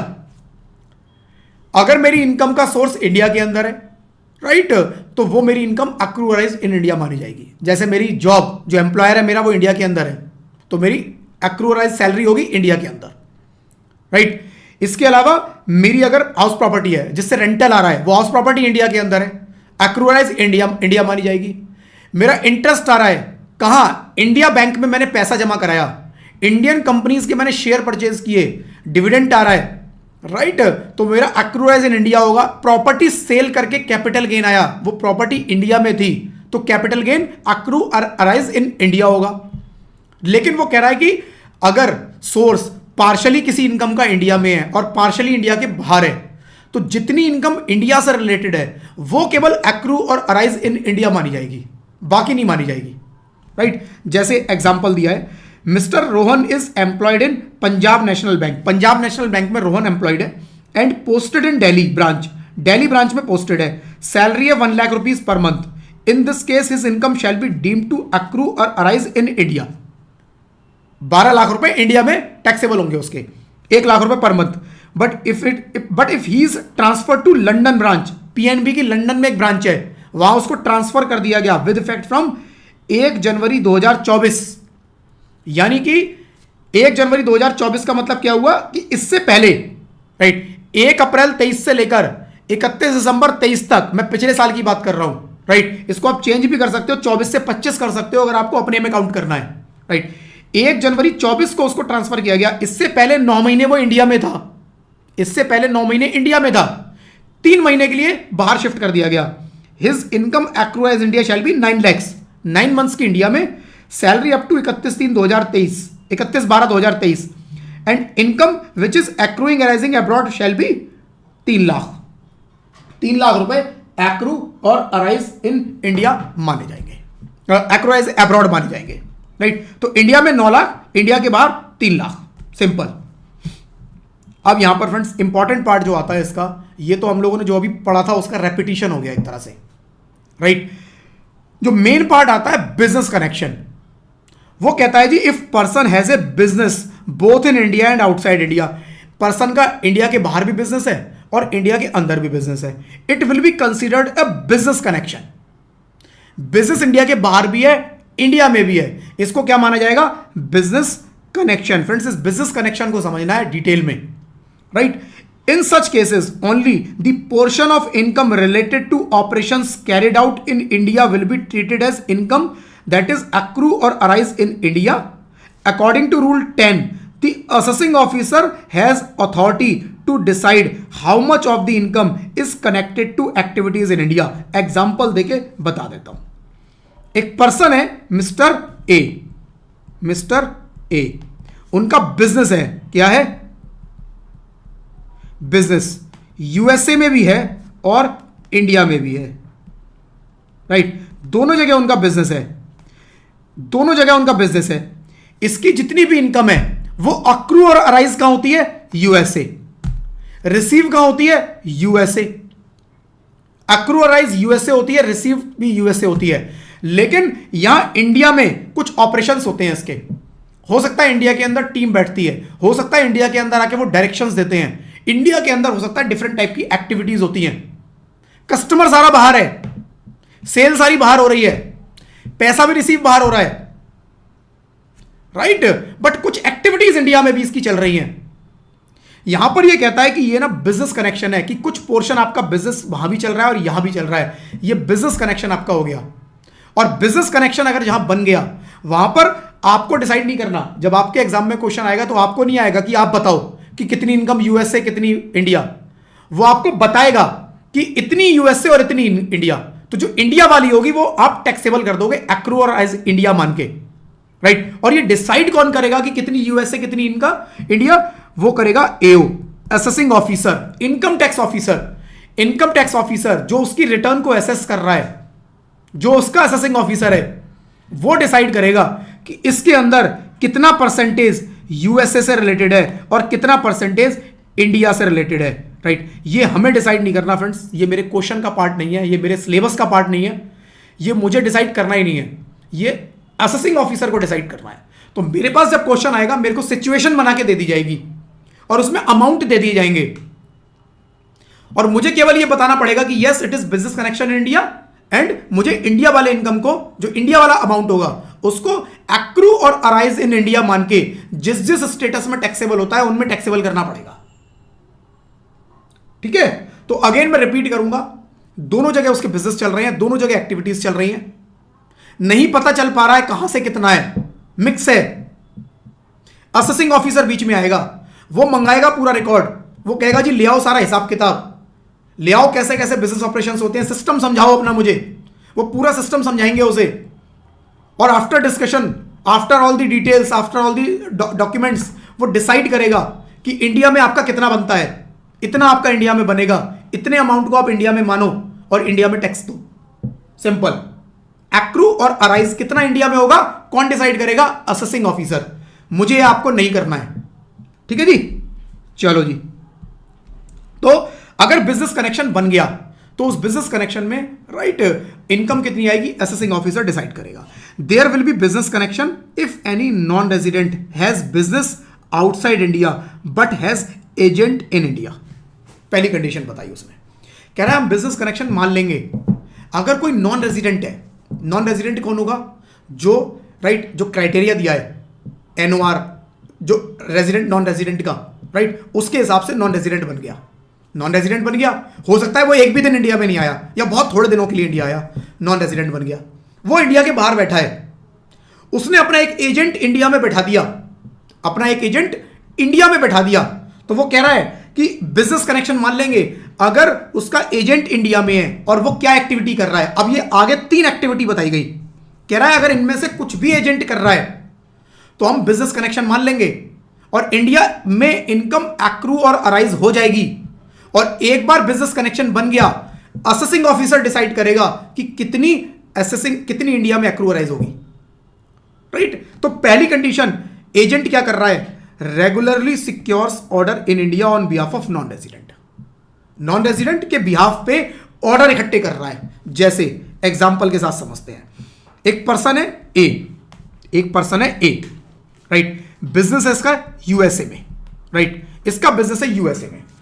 India के अंदर इसने क्या किया, India के अंदर इसने अपना एक एजेंट बैठा दिया। कौन सा एजेंट, इस एजेंट को बोला कि मेरा बिजनेस यूएसए में है, मैं मैन्युफैक्चरिंग भी यूएसए में करता हूं, मैं सब काम यूएसए में करूंगा, ठीक है, मैं यूएसए बैठा हूं, मैं इंडिया नहीं आऊंगा वरना इंडियन गवर्नमेंट मुझे पकड़ लेगी, ये मुझे रेजिडेंट बना देंगे, मैं आऊंगा ही नहीं इंडिया। तुम काम करना मेरे बिहाफ पे, तुम ना एक काम करना, इंडिया जगह जगह जाके घूमो और मेरे लिए ऑर्डर इकट्ठे करो, ऑर्डर इकट्ठे कर करके मुझे यूएसए भेजो, मुझे बताओ कौन मेरे प्रोडक्ट में इंटरेस्टेड है और मैं क्या करूंगा, मैं डायरेक्ट, इसने ऑर्डर लिए, राइट, 1 2 3 4 मल्टीपल ऑर्डर लिए। अब ये ऑर्डर की डिटेल किसको भेज दी इसने, यूएसए। इसने कहा ये ऑर्डर है, अब ये यूएसए से डायरेक्टली शिपमेंट करेगा इन लोगों को, ये डायरेक्टली यूएसए से माल इन कस्टमर्स को भेज देगा और डायरेक्टली इनसे पेमेंट इकट्ठी कर लेगा। ये डायरेक्टली इनको माल भेज रहा है और डायरेक्टली पेमेंट इकट्ठा कर रहा है। बिजनेस कहां है, यूएसए में। बिजनेस कहां है, यूएसए में। पेमेंट कहां रिसीव कर रहा है, यूएसए में ही, यूएसडी में पैसा इकट्ठा करेगा। वो कह रहा है मैं इंडिया आऊंगा ही नहीं, जो करना है कर लो मेरा। रूल ले आए, इस एजेंट को पकड़ लेंगे, इस एजेंट को पकड़ेंगे, राइट। अगर तुम्हारा कोई एजेंट है इंडिया के अंदर जो तुम्हारे बिहाफ पे ऑर्डर इकट्ठे कर रहा है, हम उसको बिजनेस कनेक्शन मान लेंगे, उसको हम बिजनेस कनेक्शन मान लेंगे और वहां उस केस में असेसिंग ऑफिसर डिसाइड करेगा कि इसमें ऑल्दो तुम कमा यूएसए बैठ के रहे हो लेकिन तुम्हें इंडिया में टैक्स देना पड़ेगा, कितना टैक्स देना पड़ेगा असेसिंग ऑफिसर डिसाइड करेगा, वो हमारा पार्ट नहीं है। बट यस, अगर किसी नॉन रेजिडेंट का इंडिया में एजेंट है जो उसके बिहाफ पे ऑर्डर इकट्ठे करता है चाहे डिलीवरी डायरेक्टली वहां से होती है, चाहे पैसा सारा वहां रिसीव होता है, बट यहां बिजनेस कनेक्शन बन जाएगा। दूसरा, regularly keeps A stock of goods in India and deliver those goods on behalf of non resident. दूसरा कह रहा है कि इस केस में हम बिजनेस कनेक्शन बना देंगे। इन्होंने अब क्या किया, दूसरा काम करना शुरू कर दिया। इन्होंने एक काम किया, उन्होंने कहा तू काम कर, ऑर्डर मत इकट्ठे कर। ऑर्डर इकट्ठे करेगा तो फिर बेकार में इंडिया में टैक्सेबल लगेगा, बिजनेस कनेक्शन बच जाएगा, इंडिया में टैक्स लग जाएगा। तो एजेंट को बोला एक काम कर, तू ऑर्डर इकट्ठे मत कर, लॉ में लिखा है ऑर्डर इकट्ठे करना मत कर। एक काम कर, मैं यूएसए बैठा हूं, राइट, इंडिया में एक अपना एजेंट बैठा दिया, इंडिया में अपना एक एजेंट बैठा दिया और माल बल्क में यहां पर भेज दिए, राइट, यहां पर बहुत सारा स्टॉक भेज दिया। एजेंट इस स्टॉक को मेंटेन कर रहा है, उसने उठा के खूब सारा स्टॉक अपने एजेंट को भेज दिया। अब क्या करेगा, ये यूएसए बैठ के इंडियन कस्टमर्स को, राइट, कस्टमर 1, कस्टमर 2, कस्टमर 3, 4, 5, ऐसे बहुत सारे कस्टमर्स से ऑर्डर इकट्ठे करेगा। अब ऑर्डर कौन इकट्ठे कर रहा है, यूएस में बैठा हुआ वो नॉन रेजिडेंट, यूएस में बैठा हुआ वो नॉन रेजिडेंट अब ऑर्डर इकट्ठे कर रहा है। उन्होंने कहा एजेंट इकट्ठे नहीं कर रहा, कौन इकट्ठे कर रहा है, अब नॉन रेजिडेंट इकट्ठे कर रहा है, खुद कह रहा है मैं ऑर्डर इकट्ठे कर रहा हूं, वो तो केवल डिलीवरी कर रहा है, वो तो केवल डिलीवरी कर रहा है, वो इस स्टॉक में से इनको डिलीवर कर देगा, राइट, वो इसको डिलीवरी कर देगा, ऑर्डर इकट्ठे नहीं करेगा। तो दूसरी कंडीशन में इनको भी कवर कर दिया कि ऑर्डर इकट्ठे मत करो, स्टॉक मेंटेन करता है, डिलीवरी करता है, कहता तब भी बिजनेस कनेक्शन है, आप चाहे वहां बैठ के बिजनेस कर रहे हो, हमें फर्क नहीं पड़ता, ये बिजनेस कनेक्शन है। It will be taxable in India. कितना, कुछ यूएस कुछ इंडिया, क्योंकि यूएस में भी हो रहा है, इंडिया में भी चल रहा है, दोनों जगह से एक्टिविटी चल रही है। कितना, असेसिंग ऑफिसर विल डिसाइड, वो मेरा पार्ट नहीं है, राइट, वो मेरा पार्ट नहीं है। बट कंडीशन समझनी है कि पहली, अगर एजेंट इंडिया में बैठ के उसकी ऑर्डर इकट्ठे कर रहा है, बिजनेस कनेक्शन बनेगा। अगर एजेंट इंडिया में बैठ के उसका स्टॉक मेंटेन करता है, राइट, बिजनेस कनेक्शन बनेगा। Second condition, regularly keep a stock of goods in India and deliver those goods on behalf of non resident, business connection बनेगा। अब ये अलग अलग तरह के ना नॉन रेजिडेंट वहां बैठ के इंडिया में बिजनेस करने के अलग अलग हथकंडे ढूंढते हैं कि कैसे फंसे ना बीच में, कैसे लॉ को वायलेट किया जाए। तो गवर्नमेंट ने ना इनका एक सिंगल सॉल्यूशन दे दिया तीसरे क्लॉज के थ्रू। तीसरे क्लॉज के थ्रू इन्होंने उन्होंने कहा जो मर्जी करो, अब तुम सब तीसरे क्लॉज में कवर हो जाएगा। आप तीसरे क्लॉज को पढ़ो, रेगुलरली कंक्लूड्स कॉन्ट्रैक्ट और प्ले अ की रोल। किसके बारे में बात हो रही है, एजेंट के बारे में, कि एजेंट क्या करता है, एजेंट रेगुलरली कंक्लूड कॉन्ट्रैक्ट और प्ले की role in finalising contract on behalf of non resident. Non resident के बिहाफ पर कोई भी कॉन्ट्रैक्ट फाइनल कर रहा है। These contract may be in the name of non resident, वो नॉन रेजिडेंट के नाम पर हो सकते हैं। For the transfer of ownership, granting right property owned by non resident और providing service by the non resident. क्या कह रहा है, कह रहा है किसी भी तरह का कॉन्ट्रैक्ट हो, मतलब देखो आप जब भी कोई ट्रांजेक्शन करते हो ना, कैसी भी ट्रांजेक्शन, उसमें कोई ना कोई कॉन्ट्रैक्ट होता है। वो कॉन्ट्रैक्ट आपका राइटिंग में भी हो सकता है, वर्बल भी हो सकता है, राइट, क्लियर। कॉन्ट्रैक्ट मेरा राइटिंग, ऐसा नहीं है कि राइटिंग में एक कॉन्ट्रैक्ट बनेगा, एक एग्रीमेंट बनेगा, उस पर दोनों पार्टी साइन करेंगे, जरूरी नहीं है। वो वर्बल भी हो सकता है, वो ऑनलाइन भी हो सकता है, किसी भी फॉर्म में हो सकता है। कह रहा है किसी भी फॉर्म में आपने कोई भी ट्रांजेक्शन करने की कोशिश की, कौन सा, कह रहा है कौन से ट्रांजेक्शन, कह रहा है कुछ भी आपने करने की कोशिश की, कैसा भी कॉन्ट्रैक्ट उसके बिहाफ पे आपने या इंडिया के अंदर करने की कोशिश की, it is business connection, it is business connection, simple, it is business connection. And once it is business connection, India में टैक्स लगाएंगे, इनकम विल बी अक्रू और arise in India, it is deemed to accrue और arise in India, it is deemed to accrue और arise in India, और India के अंदर taxable होगा। कितना टैक्सेबल होगा, एओ विल डिसाइड, वो मैं डिसाइड नहीं करूंगा, that AO will decide. But condition क्या है, नॉन रेजिडेंट ने अपना इंडिया के अंदर एक एजेंट बैठा दिया है, राइट, एजेंट बैठा दिया है। तीसरी कंडीशन में ना पहली भी आ जाती है और दूसरी भी आ जाती है। पहली और दूसरी की अब जरूरत नहीं है, तीसरी सफिशिएंट है। बट सबसे पहले पहली जोड़ी गई होगी, लोग गड़बड़ करने लगे, तो फिर दूसरी जोड़ी गई, फिर और गड़बड़ करने लगे, तीसरी के अंदर उन्होंने एक सिंगल सॉल्यूशन दे दिया कि भैया तुम मानोगे नहीं, सुधरोगे नहीं, ये लो, ठीक है। पहली में बोला एजेंट इंडिया में ऑर्डर इकट्ठे कर रहा है, दूसरी में बोला ऑर्डर इकट्ठे नहीं कर रहा, कोई बात नहीं, स्टॉक मेंटेन कर रहा है, गुड्स डिलीवर करता है, वो भी कवर कर देंगे। तीसरी में बोला कैसा भी कॉन्ट्रैक्ट, कैसा, क्या करेगा बताओ तो सही भाई, क्या करेगा, कह रहा नहीं बता रहे हम, जो मर्जी करेगा, सब covered, everything is covered in clause 3, ठीक है जी। और इंडिया के अंदर एक्रू और अराइज मान लेंगे, deem to accrue arise in India and it is taxable India in all three cases. All three cases में इंडिया में टैक्सेबल हो जाएगा, क्योंकि डीम टू अक्रूराइज इंडिया भी तीनों केस में टैक्सेबल है। ठीक है, फिर आगे बताया फ्रेंड्स कि there is no business connection.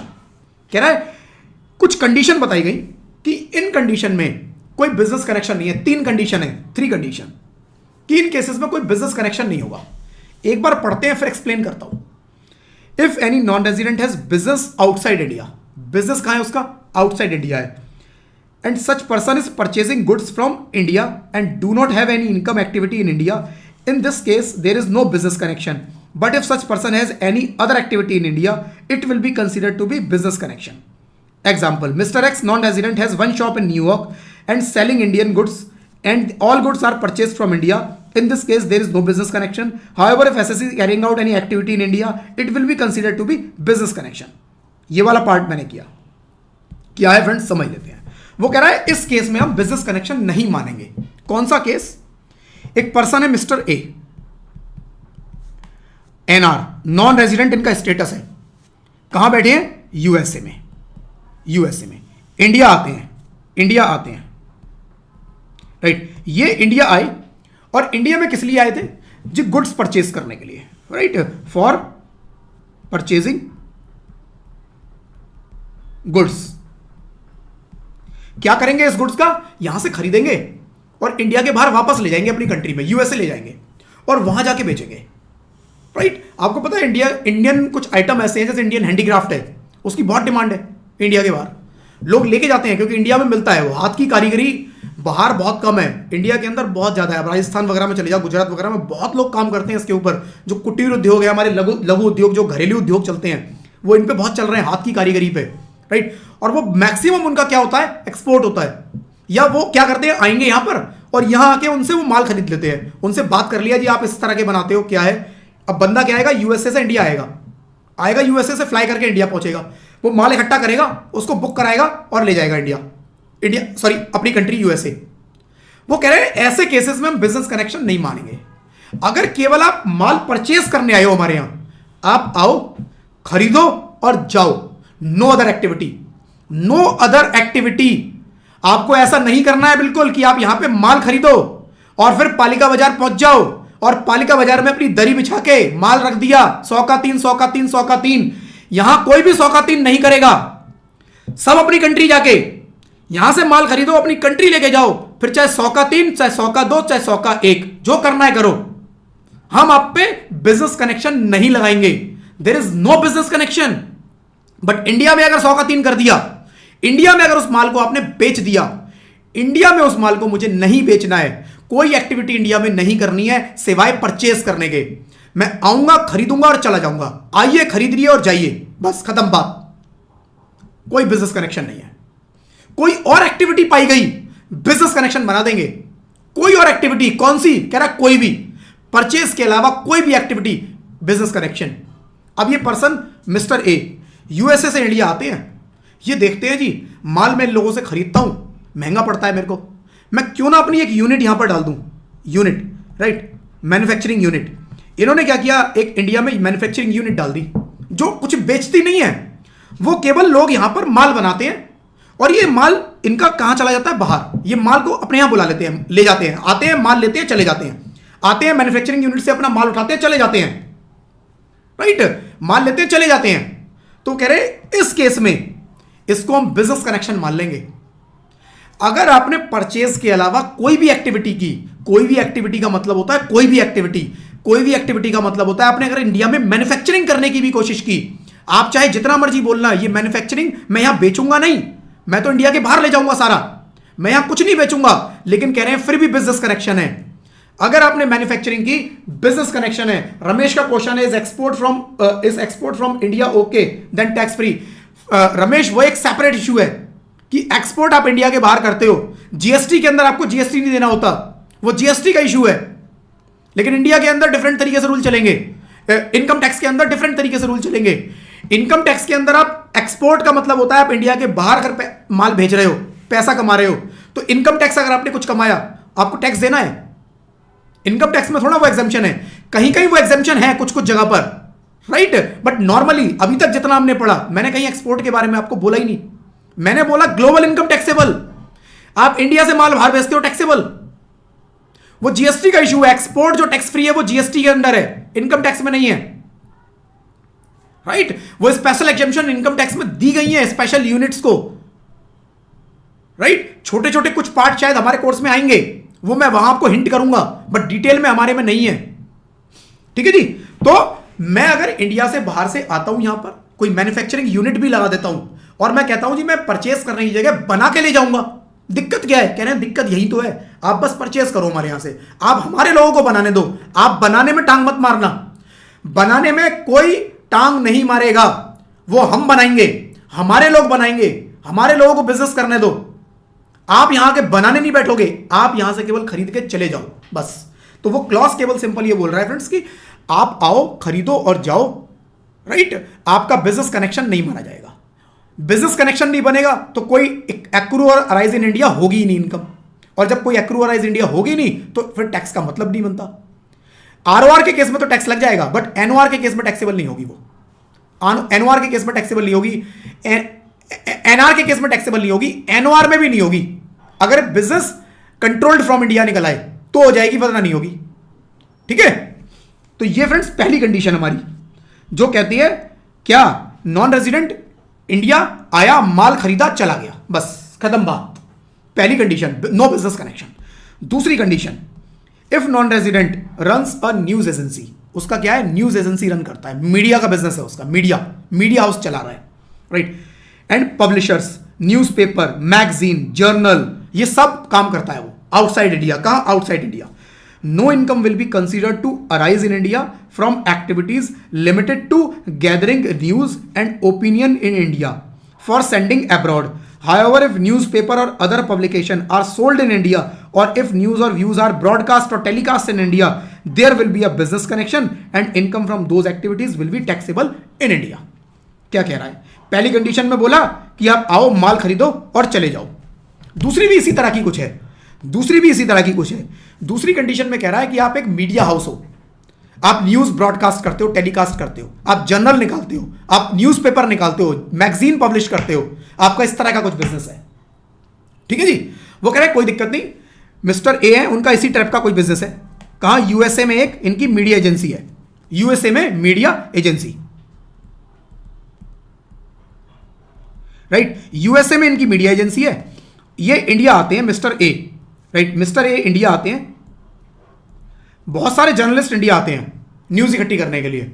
ये किस लिए आते हैं इंडिया में? न्यूज इकट्ठी करने के लिए, कि भाई इंडिया में क्या चल रहा है, किस तरह की चीजें हैं, ग्लोबल इंफॉर्मेशन कैसे पहुंचेगी। तो वो इंडिया आते हैं न्यूज इकट्ठी करने के लिए, आ गए जी इंडिया न्यूज इकट्ठी करने के लिए, कोई दिक्कत नहीं है। वो कह रहे हैं आप आओ, न्यूज इकट्ठी करो और जाओ, चलो, इसके अलावा कुछ नहीं करना। ऐसा मत करना वो न्यूज हमारे लोगों को दिखाना शुरू कर दो, वो न्यूज हमारे लोगों को मत दिखा देना। हमारे इंडिया के अगर लोगों को दिखाया, बिजनेस कनेक्शन बन जाएगा। आप बाहर जाओ, अपना न्यूज़पेपर, मैगजीन, न्यूज लेटर, जो मर्जी पब्लिश करना है करो, बाहर ही सेल करना, इंडिया में मत सेल कर देना। अगर उस न्यूज लेटर की आपने इंडिया में सेल कर दी, बिजनेस कनेक्शन बना देंगे, तो हमारे लोगों को वो मैगजीन, वो न्यूज़पेपर, वो न्यूज, वो व्यूज, वो ब्रॉडकास्ट, वो टेलीकास्ट कुछ नहीं दिखाना, केवल यहां आओ, इंफॉर्मेशन इकट्ठी करो और चले जाओ। There is no business connection. आप इंफॉर्मेशन इकट्ठी करके बाहर चले जाते हो, हमें कोई दिक्कत नहीं है, ठीक है जी, हमें कोई दिक्कत नहीं है। आप बाहर जाके उस न्यूज को सेल करो, खूब पैसा कमाओ, हमें कोई दिक्कत नहीं है। There is no business connection. But India में अगर आपने कुछ किया फर्दर एक्टिविटी, तो बिजनेस कनेक्शन बन जाएगा और आपके ऊपर टैक्स लगा देंगे। इनकम एक्रू और अराइज इन इंडिया हो जाएगी। कितनी, वो हमें नहीं पता, वो असेसिंग ऑफिसर डिसाइड करेगा, वो मैं डिसाइड नहीं करूंगा, वो आप डिसाइड नहीं करोगे, राइट। तो बिजनेस कनेक्शन का कोई भी केस आए, असेसिंग ऑफिसर विल डिसाइड। आपके पास आएगा ही नहीं ये क्वेश्चन कि बिजनेस कनेक्शन का केस है, आप बताओ कि कितनी इंडिया में कितनी बाहर, वो आपसे नहीं पूछा जाएगा।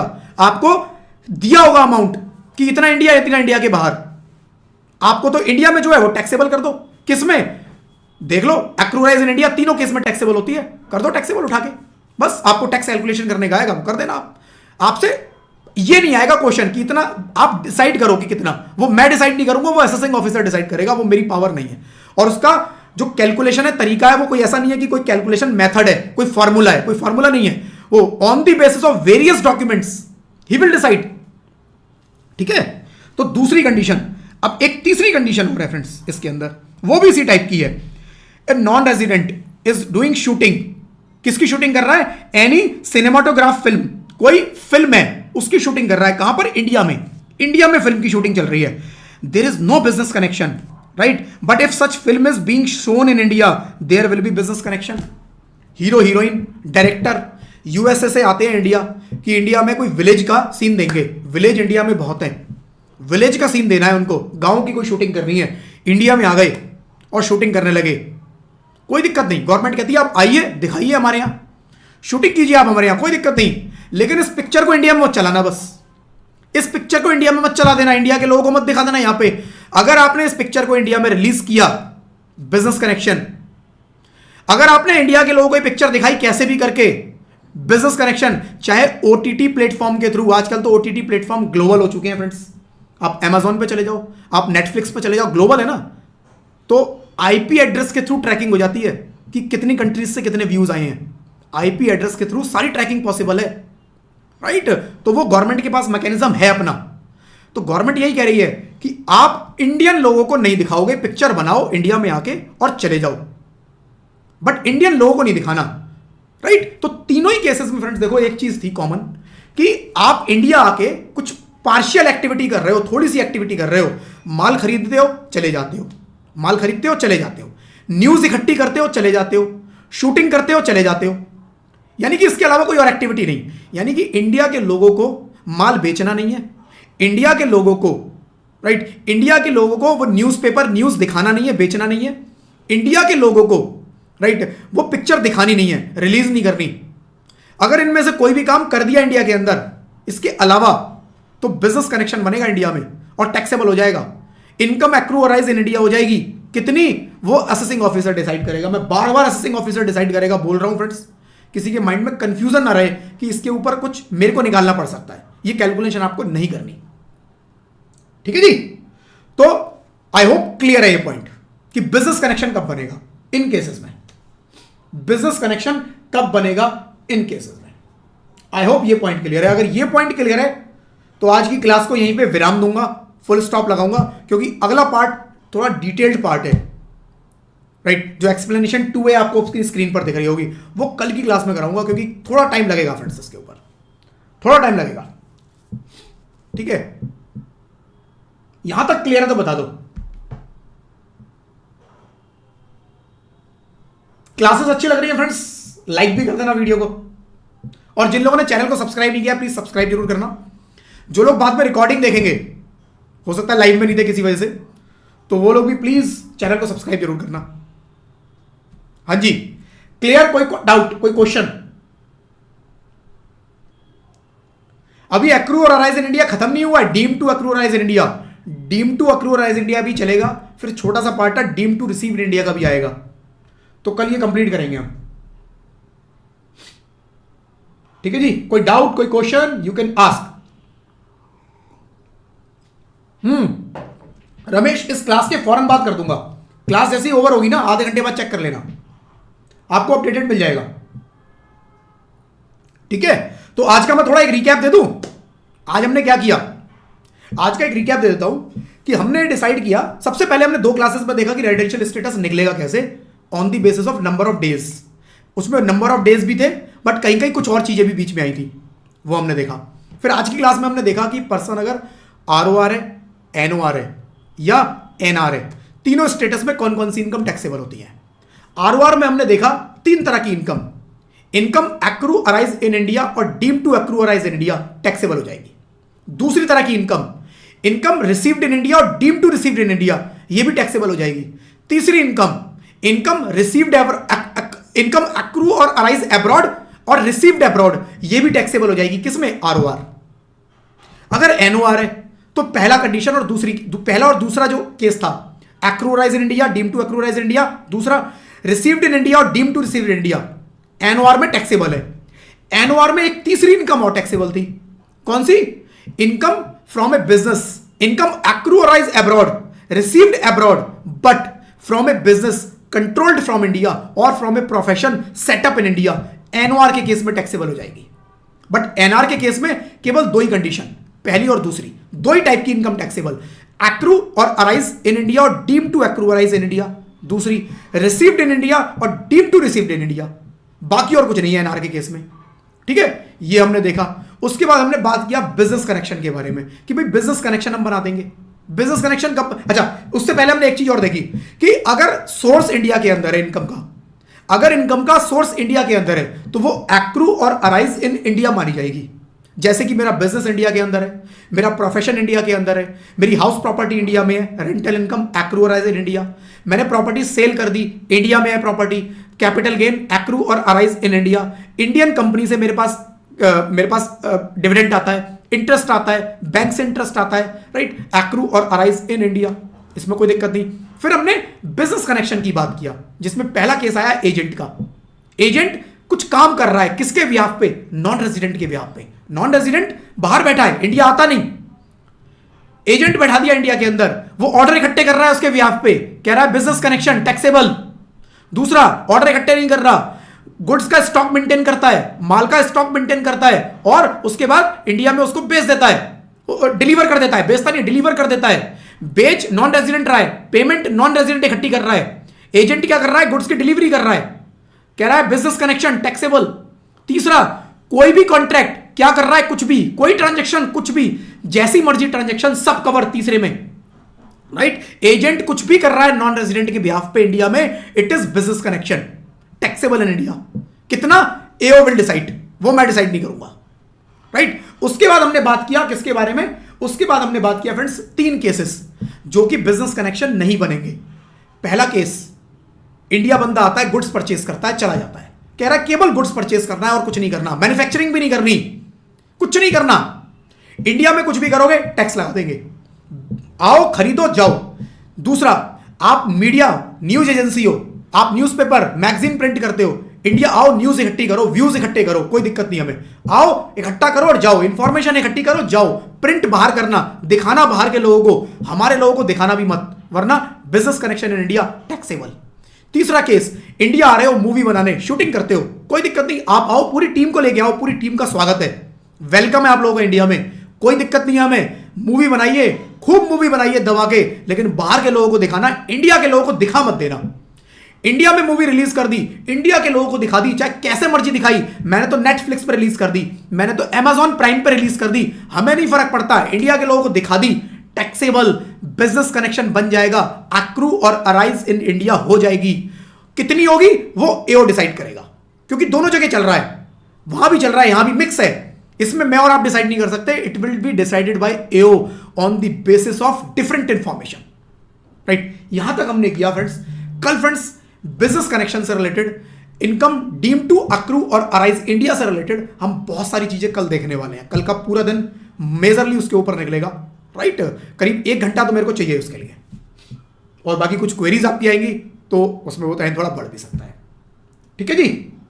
1026, what about the company that hires freelancer from India. देखो एक कंपनी बाहर इंडिया की बैठी है, उसने हायर किया फ्रीलांसर इंडिया में, अब उसकी दो सिचुएशन होंगी, राइट, दो सिचुएशन होंगी।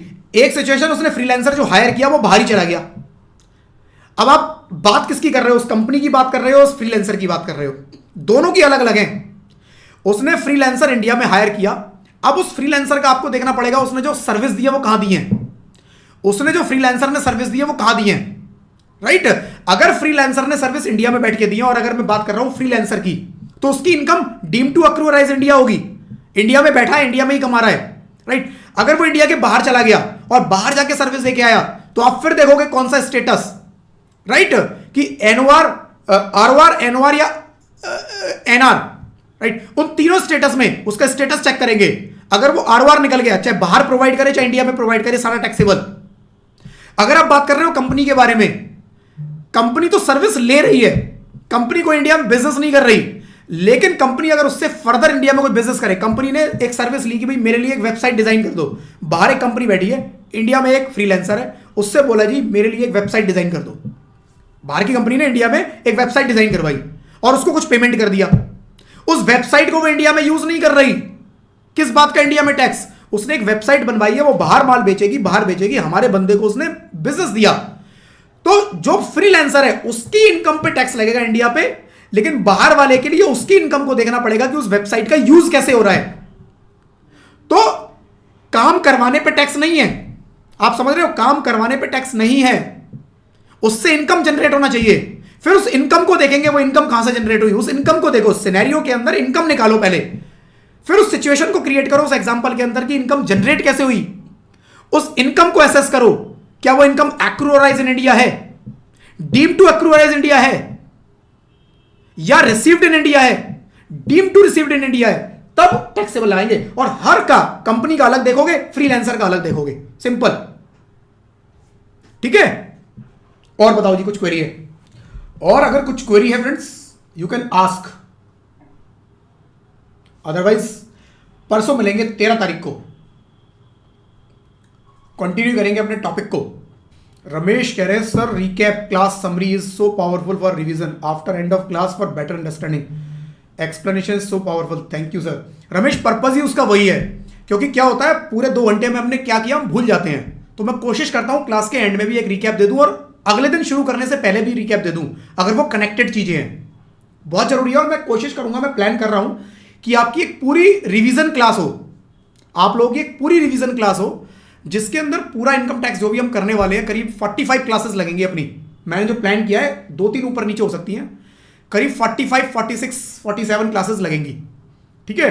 तो इसके अंदर मैं 5-7, 10 क्लासेस का एक रिवीजन क्लास का भी रखने का प्लान कर रहा हूं, जो लोग भी उसको ज्वाइन करना चाहे कर सकते हैं, राइट। उसके अंदर पूरा इनकम टैक्स एक तो आपको रिवाइज करवाऊंगा, नंबर 1। दूसरा, उसके अंदर आपको मैं शॉर्ट नोट्स बनवाऊंगा, सारे आपके शॉर्ट नोट्स बनवाऊंगा। उस शॉर्ट नोट्स का आपका फायदा क्या होगा, वो एग्जाम से एग्जैक्टली पहले जो रिवीजन करना होता है ना, मैं 2-3 घंटे 4 घंटे के अंदर, वो शॉर्ट नोट्स आपके बड़े काम आएंगे। अगर आपको कॉन्सेप्ट क्लियर है, देखो जहां कॉन्सेप्ट में दिक्कत लगे वहां तो आप डिटेल पे जाओगे, डिटेल्ड पढ़ोगे, आपको कॉन्सेप्ट क्लियर है, सब पता है, बस आपको थोड़ा याद करने की जरूरत है, तो आप क्या है ऊपर से रिवीजन लेते हो कि ये था, ये था, ये था, ये था, ये था, सब याद आ रहा है, कंफर्टेबल।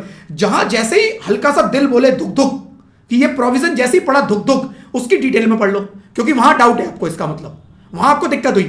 तो रिवीजन आप 5-7-10 घंटे में कर पाओ, एग्जाम से एक दिन पहले पूरा रिवाइज कर पाओ, एक बार 2 बार रिवाइज कर पाओ, उसके लिए वो रिवीजन क्लास बड़ी इंपॉर्टेंट होगी, तो वो मैं करवाऊंगा क्लास के, ये अपना पूरा कंप्लीट हो जाए एक बारी, ठीक है। Thank you Divya, thank you so much. Divya, final में थोड़ा टाइम लगेगा, अभी देखते हैं, और कैपिटल गेन जो स्टार्ट होगा वो भी बहुत दिन है, कैपिटल गेन और बिजनेस प्रोफेशन और सैलरी तीनों सबसे लास्ट में आएंगे, सबसे लास्ट के लिए रखे हैं मैंने, पहले पूरा बेस क्लियर कर लूं, उनमें जाके पता है क्या होगा, मैं बहुत डिटेल्ड बड़े बड़े क्वेश्चन करवाने वाला हूं वहां पर आपको, वहां पर हम लोग डिटेल्ड क्वेश्चन करेंगे, जिसमें पुराने सारे कॉन्सेप्ट भी आएंगे और जो नई चीजें हैं वो भी आएंगी, सो दैट आपका पुराना रिवाइज भी होता रहे। तो इसीलिए वो बड़े कॉन्सेप्ट को लास्ट में डाल दिया, पहले अपना पूरा बेस क्लियर कर लो एकदम, मुझे हर चीज समझ में आ जानी चाहिए, फिर 3 चैप्टर अपने लास्ट में कवर करेंगे, 15 नहीं 3 चैप्टर में अपनी करीब करीब 16-17 क्लासेस लगेंगी उनमें भी, तो टोटल कितनी, आज 9th लेक्चर था ना अपना, आज 9th लेक्चर था अपना, हाँ 9 लेक्चर हो चुके हैं अपने आज, टोटल 45-46 लग रहे हैं, 47 लग जाए, देखते हैं। और अगर फ्रेंड्स कुछ क्वेरी है, you can ask your query. चलिए फ्रेंड्स, कोई क्वेरी नहीं है, thank you friends, thank you, bye bye.